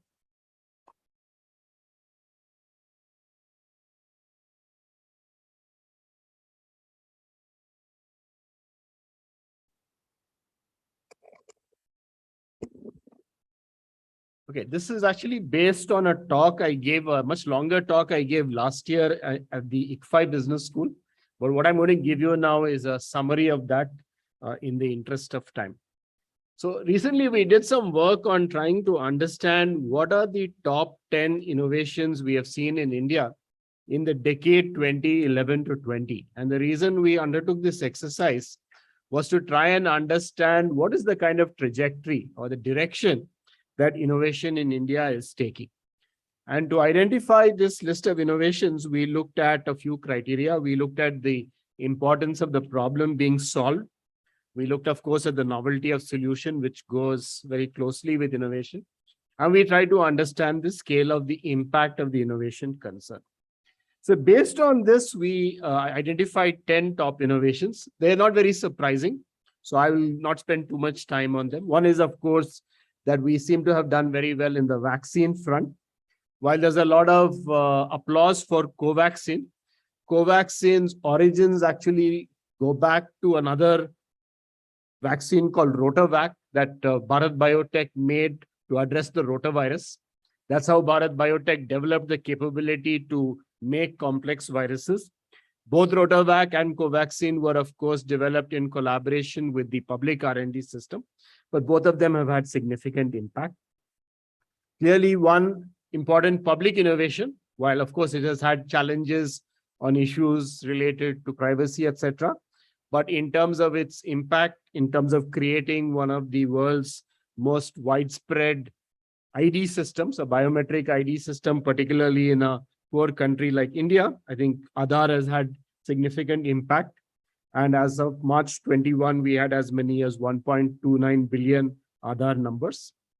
Aadhaar, of course, provided the foundation for many other things, including the unified payment interface. While in July 2021, we were clocking about 3 billion transactions in volume. I think the number is about 6 to 7 billion these days per month. So clearly, we have a digital payment system that is, again, quite revolutionary when you look at it by global standards, because it is an interoperable system, not proprietary to any one company. And it allows a whole lot of different service providers, fintech companies, etc., to be part of a digital payment infrastructure using open APIs. We also found in our look for the 10 top innovations that there are some which are a little more conventional, but perhaps something that we don't quite expect. For example, we have a company right here in Bangalore called Tejas Networks, which is one of the leaders in the optical transmission segment in the telecom space. And Tejas is focusing on cost optimized solutions for some of these emerging telecom technologies. Another innovation, which while there have been some practical difficulties connected with it, its potential is quite huge, is what is called the government e-marketplace. In more colloquial terms, you might think of this as Amazon for government purchase. It essentially allows the government to do online purchase for a variety of products that it needs from a huge variety of vendors. And I think the strength of the GEM has been its ability to onboard vendors from across the country to service the government's requirements. And it's important to recognize that this replaced a very archaic system run by the DGSND, an organization which was not exactly known for being very responsive to government needs. And it's enabled government purchases to happen with a much wider variety of vendors. Of course, there are some challenges, but I think the scope and potential of GEM is very significant. We've also seen some interesting innovation in the public space. One of the most interesting ones in the public policy space has been the Aspirational Districts Program, which essentially tries to look at how do you raise the human development indices in about 112 of the country's most backward districts. First, it has a very interesting name. They deliberately didn't call it backward districts because that, of course, will probably, go against the whole idea of trying to help them raise the level. But it uses a very interesting data and competition-based approach to development. If you look at the monthly reports that Niti Aayog releases, you will find that they compare the performance of these different aspirational districts. There's been a very significant effort to get the central, state, and district agencies to coordinate their activities in these particular districts. And the resultant outcome indicators have actually been quite good in terms of the improvement in the development indicators of these districts. So this is an interesting public policy initiative, not only using technology, but also using some organizational design and other principles to enable rapid human development. Of course, test kits is an area which, again, not surprising. And of course, this has been driven largely by what we have seen during COVID. Many of you might know that the Indian pharmaceutical industry tried to become a little different starting in about the late 1990s. They moved away from their focus just on imitating the patented molecules of the established pharma companies and tried to create molecules of their own. This had limited outcomes, but one of the first Indian chemical entities to reach the market was a drug called Saroglitazar, which was launched by Zydus Cadila in 2013. This is an important drug because it addresses both cholesterol and diabetes together. And as you know, India is soon or already almost there becoming the diabetes capital of the world. So this is going to be an important drug which we will need in India as well. But the important landmark here is the fact that this was the first Indian new chemical entity to cross all the different hurdles, including regulatory and whatever else goes with it, to finally reach the market. Mangalyaan program, all of you are probably familiar with, that it was one of the world's lowest cost Mars missions. Also, one of the significant aspects of this was that we managed to do it on the first attempt, which is quite unusual for many countries. And it's, of course, kindled a whole lot of interest in science and technology among the young. Deep tech healthcare startups, rather than identifying a particular one, we thought as a collective, they made a significant impact. And you could think of Niramai, or you could think of Forus, which is probably much ahead in terms of its impact in the market. And these are some of the important startup innovations which are promising to revolutionize healthcare in the country. Of course, we've seen other important innovations like food delivery and mobility and so on, which of course are not particular to India, but are things we have seen elsewhere in the world. Now, the reason I gave you this whole list was essentially to try and identify what is it different about what we have seen in innovation in the last decade compared to what we saw earlier. So I contributed a list of top 10 innovations for the previous decade to an India Today cover story, which came in 2010. So I'm just taking that list as the comparative list. So if you look at the earlier decade, what you see is quite different kind of innovations. For example, we had the advanced light helicopter. We had Edge, which was seen as the slimmest watch produced by Titan. We, of course, had the Tata Nano, which we know is not a commercial success, but certainly had a big impact in innovation in India. We had the Bajaj Pulsar, we had Reva, we had a crossover vehicle made by Mahindra called Mahindra Shan. We had, of course, another product from Tejas. We had an interesting antifungal drug called Fungisome, which was launched by Lifecare Innovations. And we had a very important visualization platform used by biologists, which was pioneered by Strand Life Sciences here in Bangalore. These were the 10 we chose in 2000 to 2010. The 2000 to 2010 exercise, by the way, was not as rigorous as the more recent one, but it's good enough to make our comparison. So what do we see between these two decades? What's the main difference between these two decades? I think the big differences we see are that 2011 to 20 has been a decade of high impact public innovation. We have seen innovation on national scale. A lot of this has been driven by important platforms and public goods. And not surprisingly, digital and data are important drivers of the innovation during this decade. I'd like to underline this platforms and public goods because we've seen, particularly when you look at either Aadhaar or you look at UPI, and there are some similar innovations which are supposed to be in the pipeline. What we've seen is a new interesting model emerging where these are publicly owned platforms, but they were developed in a sort of more private mode in the sense that they were developed a lot by volunteer activity, by people with expertise, in many cases contributing their time and effort to develop these platforms. And they have developed global quality platforms, which the public sector R&D system would probably not have been able to develop on its own, but was able to develop thanks to the voluntary efforts of organizations like iSpirit and people like Mr. Nandan Nilekani and so on. And of course, we've seen that these are all not isolated in some sense. They also ride on top of each other, as we have seen in the case of the system that creates financial inclusion, which is often called the India Stack, where, for example, Aadhaar is one layer, but you have other layers riding on top, which together allow this kind of an integrated finance system to be created. The other thing we see is, of course, that healthcare is a major arena.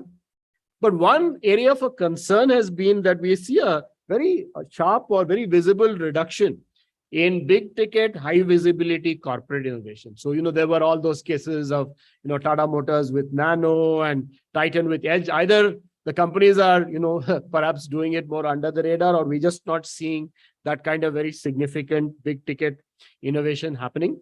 We're also seeing that even the MNCs in India, which did appear to be doing more innovation for the Indian market or India-like markets, also seem to have shifted their attention back to the priorities of their global parents rather than actually looking at the innovation priorities of India.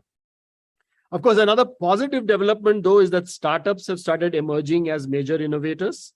However, we are also aware that deep tech innovation, which is largely based on very intense R&D with significant investment, is still an issue as far as India is concerned.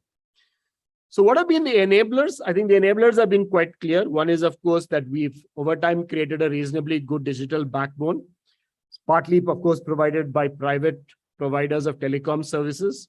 I already mentioned the new organizational models which have enabled the creation of those platforms. Government initiatives, particularly the focus on startups, like Startup India, certainly seem to have benefited. And particularly in the healthcare space, one thing we have seen in quite a large degree is the involvement of government along with incubators and the private sector in working in a coordinated manner in meeting some of the urgent requirements. So, for example, during COVID, we found two important consortia being formed, the National Biomedical Resources Indigenization Consortium and a consortium for affordable and rapid diagnostics. And it's these two consortia which enabled not only rapid identification of what is required, but also helped bring different players together onto a platform to address many of the requirements. What we've also seen over time is some maturing in the support system for innovation in specific sectors. I must say that one challenge we have seen is that this is not visible across the economy. But if you take a sector like biotech, what we've seen over the last decade is a very effective system for supporting innovation across different types of organizations and across different stages of the innovation process.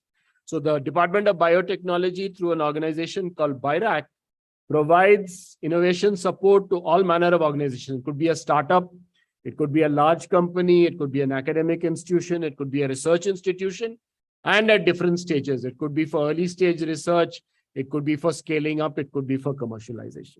So this has been apparently quite successful in creating quite deep innovation capabilities in the biotech sector. We've also seen venture capital and private equity increasing its impact in a big way. And we've also seen, again, in certain select sectors, a certain maturing of the regulatory process. One of the barriers to innovation is often regulatory. And we've seen even organizations like the RBI taking proactive steps to create controlled regulatory test environments in which new products and services can be tested out. And a lot of what we have seen in fintech has been because of this supportive approach of the RBI. So let me now come to the last part of what I wanted to mention, which is, okay, what is the agenda looking for ahead? What are the big challenges? And what does this mean for innovation in India? So I think one thing which is clear, and this was why I gave this as the title of the talk, that given our resources and given our challenges, given our complexity and given our scale, most of the time we will need to find different solutions rather than trying to just replicate what has been done elsewhere. I think we've already seen good examples of that, whether it be in terms of Aadhaar or whether it be in terms of UPI. So we need to, in a way, think of how can we apply that same logic or a similar logic to solve other problems as well. Because we lack time, I will not go into the details of each one of these, and I want to make sure that Shanti gets plenty of time to speak. So I'm going to just restrict myself to just giving you one sort of sentence on each one of these. I think the first thing is we need to solve the right problems. I think one of the challenges, particularly with startups in India, is that they don't always solve the burning problems which are out there. So how we can nudge people to take up the right problems, and there are many. I think Gopal just gave us a beautiful list of the right problems to solve in agriculture. And so I think in almost every sector we can find those. We need to rapidly build innovation capabilities in emerging technology areas.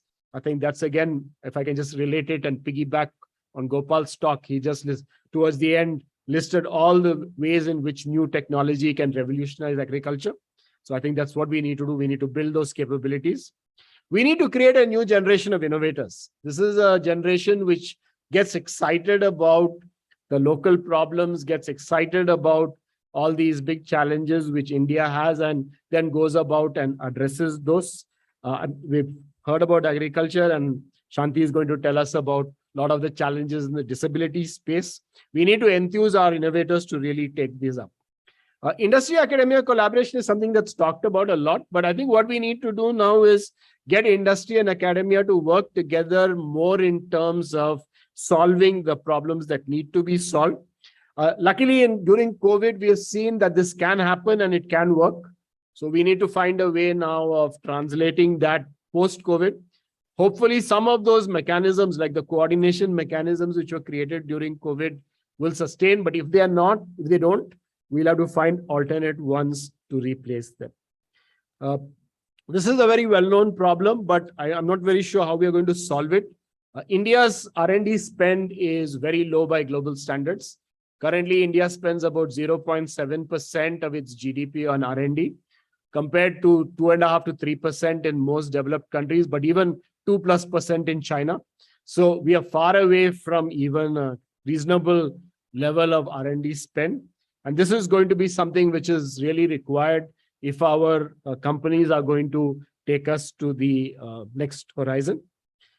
We don't have a good network of innovation clusters. We do have things like SEZs, but SEZs are more like real estate plays rather than actual collaborative spaces. So what's very clear is we need to look at a new way of how we bring different entities together. It's happening slowly now. We are beginning to see it in city like Bangalore, that we are finding complementary players co-locating and working together, but there's much more work to be done. There are a whole lot of new applications on the anvil. Some of you might have heard of the National Health Stack, an account aggregator stack. All of these require, the health stack will essentially bring all the healthcare players and healthcare digital records and all of that together. The account aggregator will help you bring all your different financial information together so that anybody who wants to give you credit or anybody who's going to manage your wealth can take an integrated picture of that. Some of these are, I understand, in an advanced stage of development. Hopefully, we'll see those kind of platforms emerging. And last but not the least, the Prime Minister at Glasgow made some very ambitious commitments regarding climate change. This is going to be another big area in which we'll have to pool our efforts together. And once again, without significant innovation, I don't see how we'll meet many of those challenging goals which were set. So I'll share the presentation with anybody who wants to see it. I actually have slides on all of these, but in the interest of time, I'm going to just stop here. If you have any quick questions, I'll take them. Otherwise, I know we all want to listen to Shanti. Yeah. Yes, Dipesh.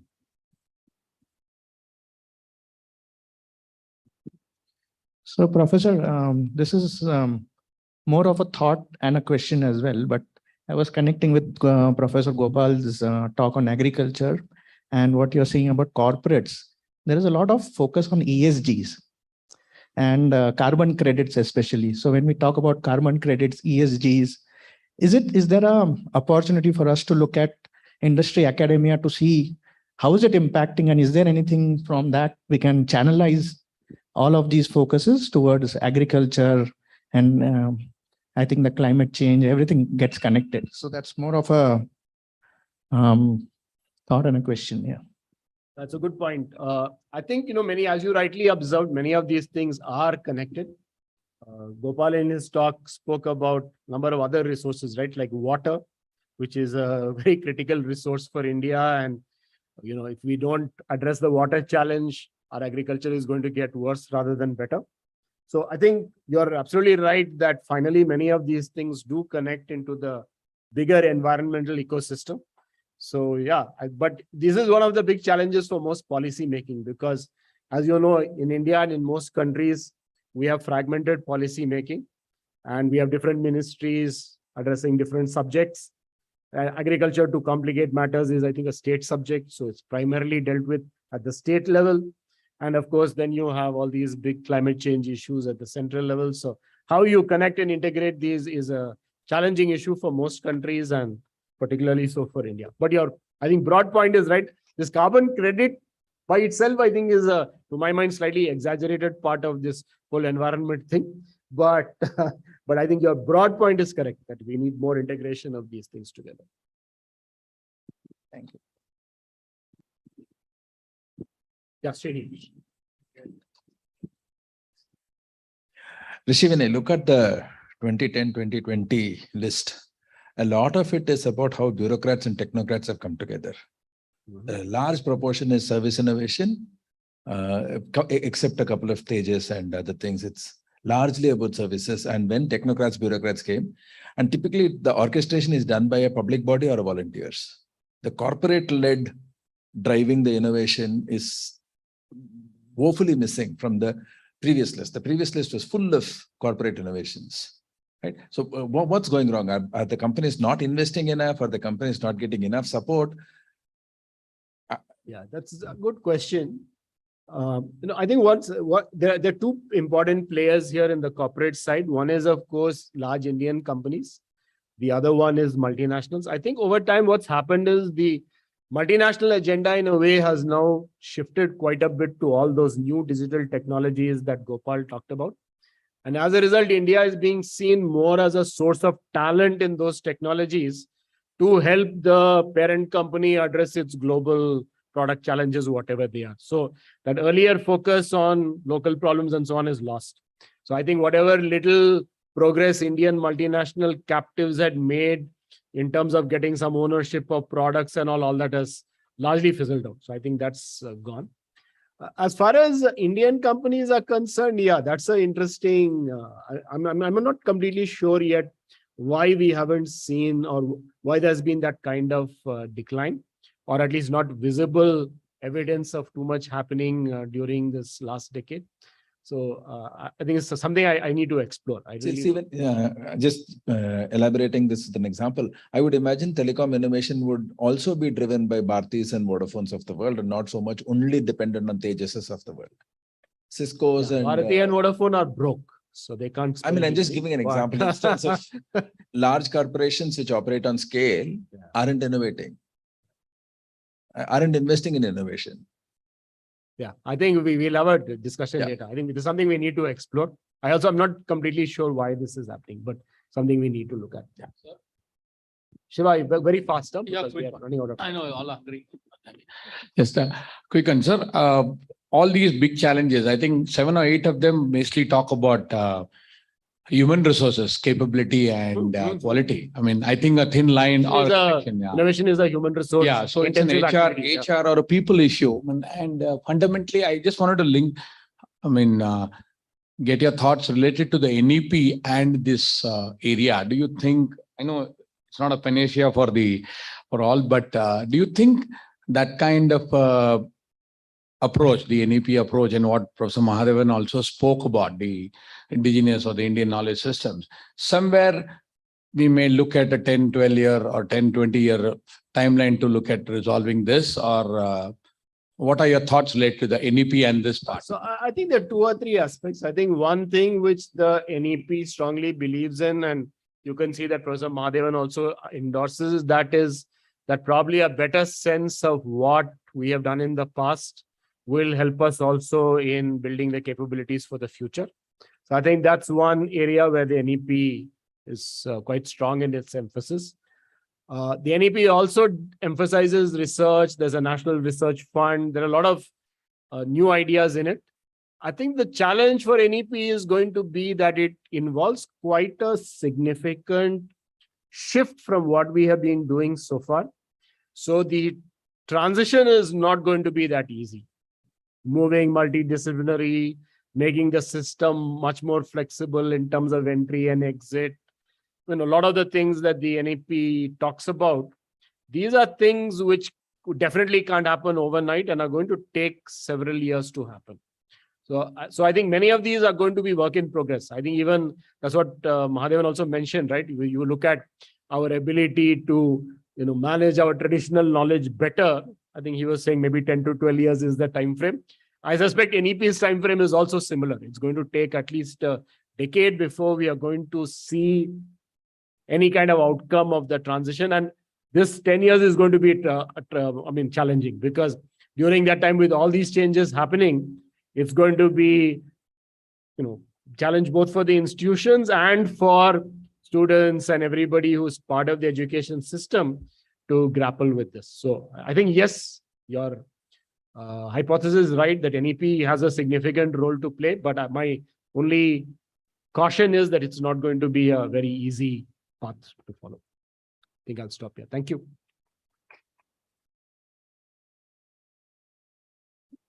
Thank you, Professor Krishnan. And I think carrying on with the theme of innovation, it's only right that we have our speaker, Madam Shanti Raghavan, who is a social entrepreneur and built into it the whole concept of social innovation. So Ms. Raghavan is a founder and managing trustee of Enable India and an inclusivity evangelist. She's also an Ashoka Fellow. She has been named the Schwab Foundation Social Innovator of the Year in 2020 and Social Entrepreneur of the Year in 2019. She brought her corporate experience and program management to the development of this sector. She has rich grassroots experience in livelihoods of persons with disability. Her single-minded focus is combined with her energy. She is on the governing council of Skill Council for Persons with Disability. So over to you, Shanti, to tell us about how India can lead the world in support for people with disability.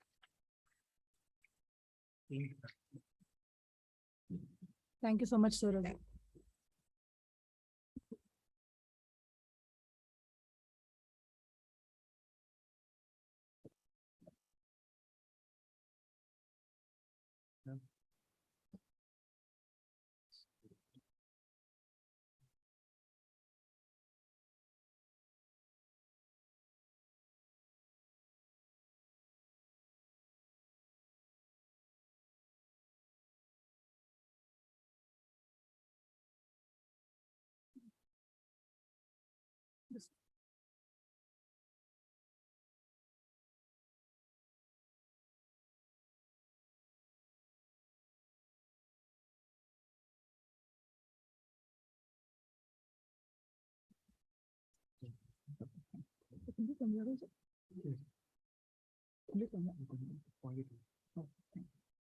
Thank you, Professor Saurav, for that introduction. I know I stand between you and lunch, and I can really speak fast, so we'll see how to do this. Anyway, as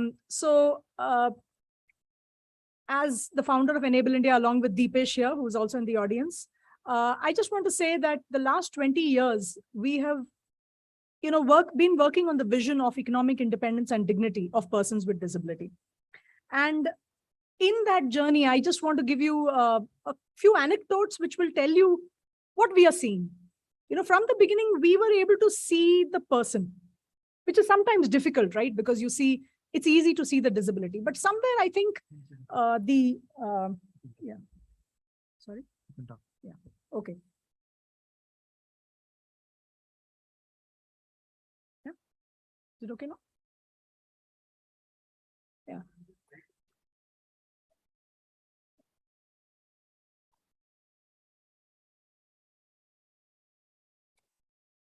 So somewhere we could see the person, and the innovations we brought in because of that has actually made a big difference in the last 20 years. And now we see what should happen going forward. So to give you some examples, I think if you go in some back streets of villages in Karnataka and you don't have fuel, you may stop in a grocery store and you'll be surprised that the two ladies there are people who are floor walkers. That means they can't walk, and they're selling petrol in their grocery store. There's a large value chain behind this. Many NGOs who would have helped them before. We helped them from a self-employment perspective. But the most interesting person in their lives, I would say, were their parents who enabled them, and the village head person there who actually told, you're close to a highway, sell petrol in your grocery store. So this is a system which works behind each individual.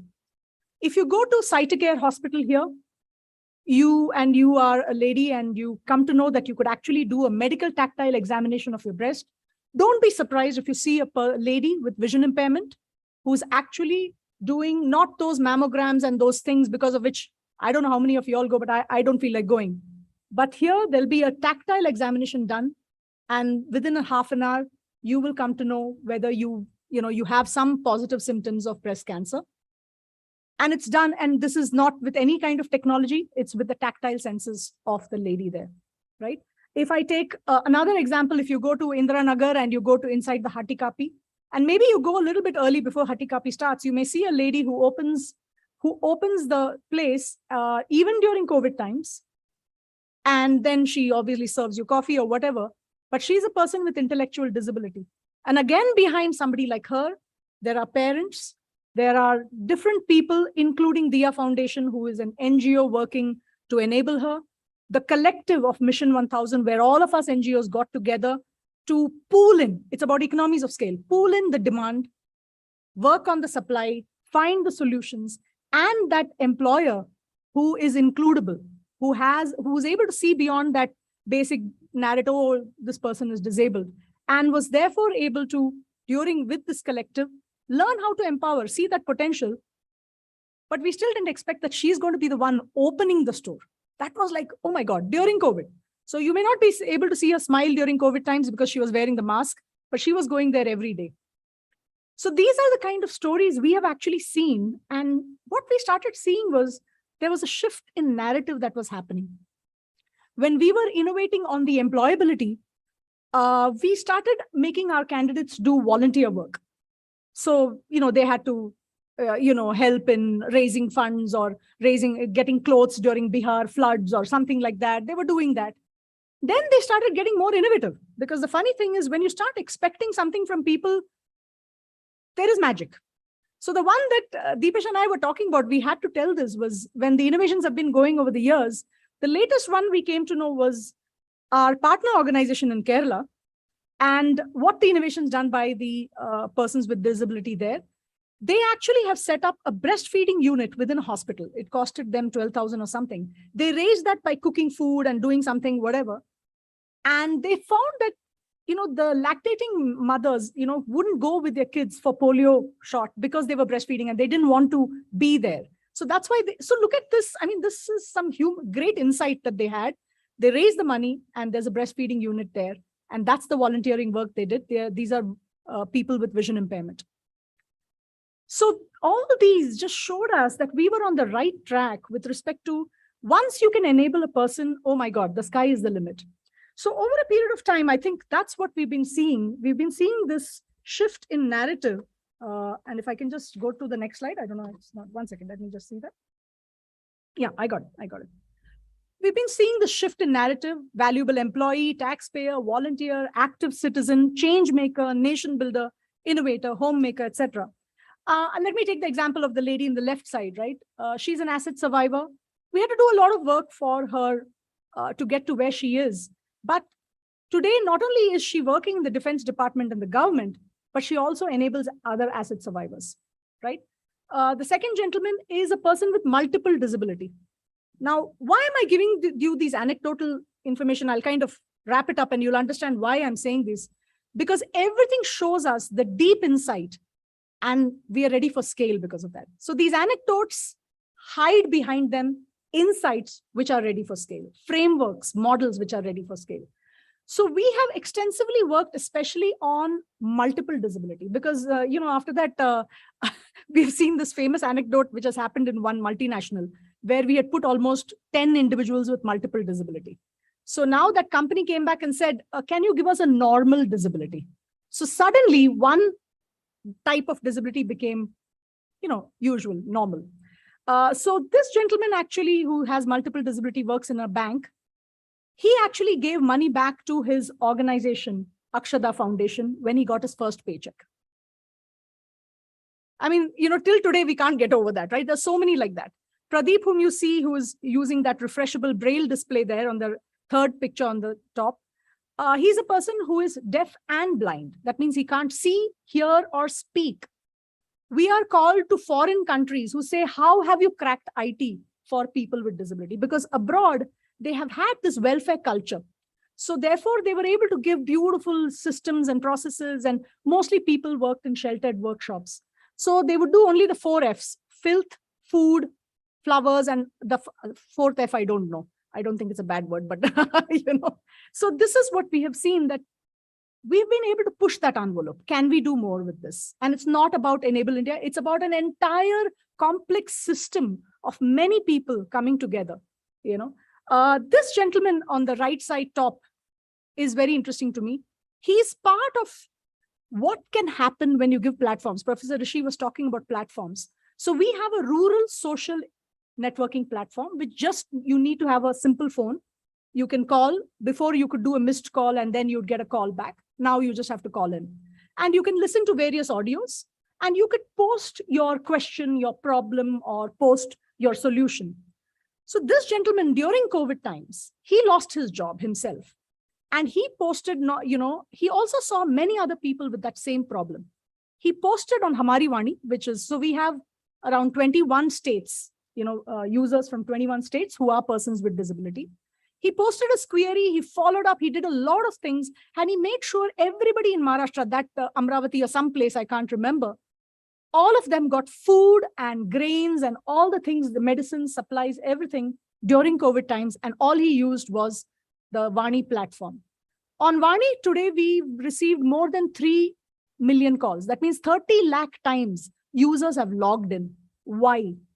Because once you give the right platform, the person knows how to solve their own problem. Because your problem, I could have the solution, and vice versa. So that is actually what has happened when you give the right platform. If I look at this lady, she's the one I think I was talking about. And the next one I'm talking about is somebody like Asha, who is a person with autism. She has been in SAP Labs for many years. She's also on the board of an NGO. So she's already giving back to the nation by being, to kind of pushing that narrative. The last one I'm showing you is actually somebody, Chellam, who's in a remote part and is working in State Bank of India. And you can imagine villagers and everybody crowding around him, wanting the work to be done. And he manages that because of all the enablement that has been done. So overall, what we have seen is, if I just take wage employment, you've also seen, examples of self-employment. But if I just give you because money talks. So what we have seen is value. And value, if I take just a fresher salary, of a newcomer, a fresher, if the annual median per capita income is given here, and we've seen even somebody like Pradeep earning 4 times more, I think this would have already increased because he's had pay hikes 3 times, up to 43 times, and this is freshers. So obviously, if you're from IIM, etc., you'll be earning 1 crore. Basically, what we're talking about is nothing different between a person with or without disability. The same foreign countries that are touted, for having those lovely ramps, there are many where it's mandated that you pay 75% only. And we were also surprised about that. That's not to put any country down. I'm just trying to say, I think if we do appreciative inquiry, where whatever we focus on grows, when we can see what is working in our country and just double it and triple it, that's what we need to do.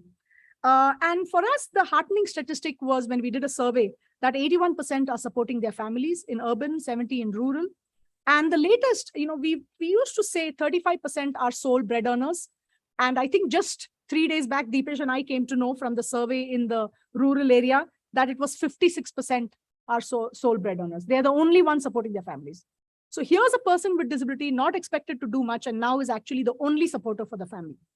And that's important because they are poor families already into double poverty because of disability, etc. So this becomes very important, and it's changing the narrative again. I think the best example for us was when we have almost 50% of our colleagues at Enable India are persons with different disabilities, including multiple. One of them is from Sonbhadra, Eastern UP, Chota Jaga. So I, asked Dinesh ji, aapke paise ke saath aap kya karte ho? What do you do with your money? And he said, Madam, maine hand pump banaya mere mummy ke liye, because his mother used to go long distances with, the water. And now because of the hand pump, doesn't need to go far. So this is what money can do to you. This is what value can do to you. So today we are actually ready that with these platforms, like Project Discovery, which in pandemic times started by Deepesh and Den and George and others at Enable India. And they started collecting, they said, listen, there is innovations across the country. Every person with disability and NGOs are innovators. Let's catalyze them. Let's actually have a video competition and get them, get these videos. I think we were expecting 50 videos the first year in 2020. We got a little bit more than that, 600 from across almost 25 states. Amazing videos, how do you solve the motor movement problem for a person with intellectual disability? Can't hold a pencil. What is that complex solution? Yeah, very complex. They actually use a potato, stick it into the pencil. So the child is actually holding the potato. So therefore, it's easy for the child to move the hand. And after some time, they've made the potato small. They've taken a smaller potato, and now the child is writing with that smaller one, and now is able to completely write easily. What a wonderful solution. And such a lovely replicable solution across some other place. We've got solutions from Kashmir to, all the way to Kanyakumari. We've got a solution from Ladakh, from a tailor who is person with disability to, in Odisha, spinal cord injured person who, because Professor mentioned about cashews, he actually, with his wheelchair, does the cashew collection in Odisha, right? To all the way in Meghalaya, where then there is an NGO who has done agricultural innovations. How do you make seed planting as a person with vision impairment? So they've actually put, a sheet and there are holes in it. So you know how much distance to plant the seed. Very simple things like this. In Gujarat, Naman Patel, who got the award, actually has made a lovely, a kind of a motorbike where his wife and him can go, and it's being already, somebody else has replicated it already in some other part, etc. So overall, all I want to tell you is that, there is innovations alive and kicking in India. And, we started looking at the future of work. We are seeing YouTubers who are persons with disability, artists, Atypical Advantage, which is run by an entrepreneur with vision impairment, is promoting artists from across the country. Just yesterday, 60 square feet of canvas was painted by artists with disability. We've got full stack developers, you name it, cloud administration specialists, all cutting edge jobs done by persons with disability, different job roles, different sectors, 27 to 30 sectors. The works, everything is happening. What we are ultimately seeing is it's not restricted to urban or rural. We have centers across in rural areas. This is across the country. So make no mistake about it. this kind of innovation is happening across the country. And this is not restricted to Enable India. When we see the landscape, we are seeing that there's a wonderful startup culture building up in, with persons with disability. So we have a lot of startups, who are working on disability. What we started doing recently, about maybe 3-4 years back, we realized the power of aggregation. Because I think Professor Rishi, you were talking about data. So we started doing just this aggregation. And I want to tell you what that did. Let me just take a minute. We actually have we've actually aggregated the jobs which we have analyzed across sectors and self-employment. So I'm just kind of showing it to you all. This is the self-employment aggregation. And can you just start? Thank you so much. And this is the jobs compendium. This is searchable online. But what something like this aggregation did, I must tell you, we were using it with companies. Turns out that some people have, innovated with this. They went to schools and colleges, and when they were not getting admission, they said, listen, these many jobs can be done by us. Why are you denying us our, whatever? There is rights for persons with disability, but data does a lot, We also released a book recently, I think, was it 3-4 years back at here only, right? At IIM Bangalore, if you remember. Professor Mukta, don't forget this. So here is just Indian startups working on assistive solutions. This is volume 1. I think we'll need to release another, like a huge volume of the kind of startups that are in India who are doing wonderful work, and the ecosystem that is supporting, including actually BIRAC, you have Social Alpha, ATF, many folks, because of which such startups are shining. Thank you so much for that. So just with this and many other things that we have seen, like for example, Zero Project is where there are a lot of awards given for innovations in disability. Many Indian folks are getting awards there. So now comes the question, right? In the last 2-3 years, we have been impatient. It's like something has to happen now in India. A lot of lovely things are there. RPWD is there, NEP is there, the India stack is there. What can happen if we now look at, building this path of economic independence? First, we were making people independent. Can we now build that path? Can we look at systems? And why we realized that we should look at systems was very, very simple. And I'll just show you a very simple thing here. I'll just take a minute and tell you about the medical system, right? What we have is production and service delivery, right? We have medical schools, we have doctors. This has happened in the last 300 years. Before that, the priests were the doctors. Pharmaceuticals, pharmacy, these all have happened in the last 300 years. That means today, if you are looking, you're able to do everything, it's because of these systems that have existed. There is medical equipment, there are hospitals. So overall, this is what is propping us up. We are looking good, and we look down at disability sometimes because we are looking okay. But many years back in the dark ages, sickness was considered a curse, a sin. And that's how disability was looked at about 50 years back. So are we ready to crunch this and really do something? So I would say disability is poised where healthcare systems were 200 years ago. I was talking to one of my colleagues who has physical disability. For 15 years of his life, he could not go to school, which was 50 meters away, because he didn't have a crutch. He didn't know about a crutch. This is years back, right? 25, 30 years back. And when he crawled on the road, the dogs would bite him and people would laugh at him. Understand, this is a little earlier, right? And because of that, he couldn't go to that school. At the age of 15, he saw a book where he saw how a crutch looks. And suddenly he asked the carpenter, please make a crutch for me. After that, the world opened up to him. Today, he's married. He has 2 children. He works at Enable India. But the point is, that means what really he needed was just that crutch. That means that same supply chain and logistics. Can you imagine if I told you, you need a drug? No problem. Go 1,000 kilometers walking. No bus system also, we'll say. And go to one cave and get one drug. Yeah, we don't talk that.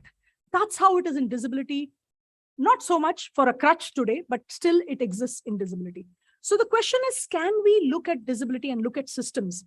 And for us, the answer was yes, because of 2-3 reasons. One, because there are a lot of jobs available in the disability sector. We are calling it the purple sector. Professor Mukta and I have written, news articles on this. There are, I think, almost, according to me, 100 million jobs available. So therefore, from an economic angle, I think the country will look at this. The second angle, I think, is the India stack, because it will help us to have economies of scale. There are 21 disabilities, the entire life cycle. And therefore, I think what we are poised today is that we may need an Indian Institute of Disability like IIM. We need this. We need where there is a think tank which keeps looking at how these systems could be built. So maybe the equivalent is just like the medical schools, do we need to have a human resource institutions that are churning people in abundance, available in every part? That's jobs, by the way, right?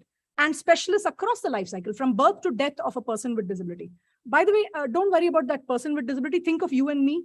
We're all one step away from disability, right? Or already, when you're reading your things on your phone, you know what I'm talking about. In the place of pharmaceuticals, we're talking about assistive solution companies. Imagine instead of pharmacies, like pharmacies, pharma means off drugs. So I'm saying off solutions. So Samadhanam, let's have an Indian name, Latin Kumaro Goli. So Samadhanam centers. And then you're talking about like medical equipment, mainstream equipment and institutions across life cycle. I've just put something together just to give that thought that I think we're ready for it. We are working with the societal platform team, which includes the Nilekanis, who are enabling us to see how we can unleash the India stack. And so we really hope that we can have a disability innovation stack, build it just like UPI, and let's see what happens. So that's where I'd like to stop. Thank you so much for your time and for listening to me patiently. Thanks, Shanti. I was wondering why Rishi gave you this particular difficult slot. And now I understand why. I mean, only you with your energy could keep us excited and inspired before our lunch. Okay, so fantastic. Thanks a lot for that. Any quick questions? Yes, Anil.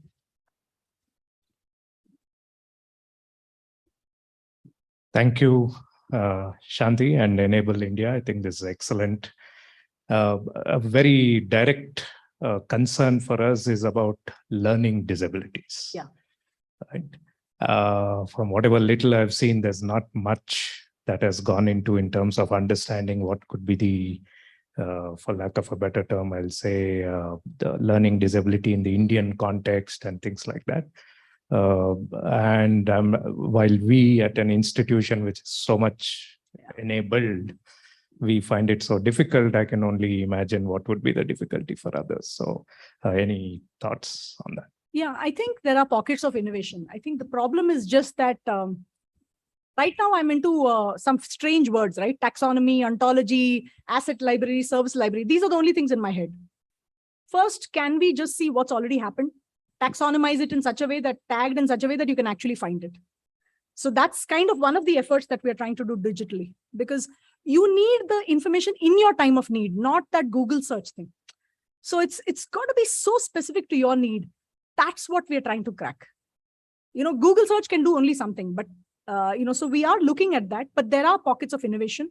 But where we are lacking is the abundance in resources, isn't it? Like we may have the answer, but then if you ask us, like for example, just imagine Enable India has that answer.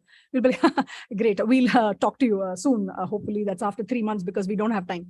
So we don't have enough people in the sector. So we need to have abundance in the sector, and it's just going to benefit all of us. So, but yes, there are pockets, and if there's anything specifically transactionally we need to do, we can take it offline.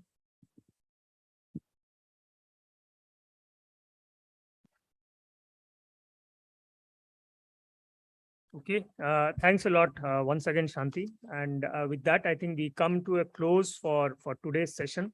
It has been a very, we have covered a wide range of subjects, starting from the Indian knowledge system to challenges in Indian agriculture, to innovation in India, and finally, this wonderful talk by Shanti on the space of disability. And I'm sure that all of us have had several kind of thoughts, which we would again like to go back and maybe sit with each one of you to understand many of the issues in great depth.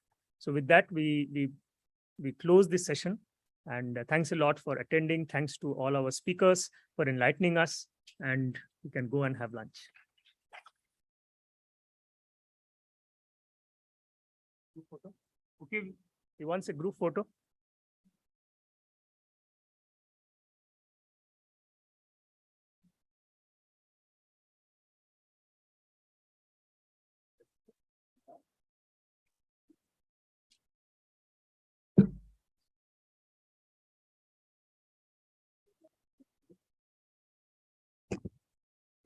Shanti, we have a token for appreciation, token of appreciation for you.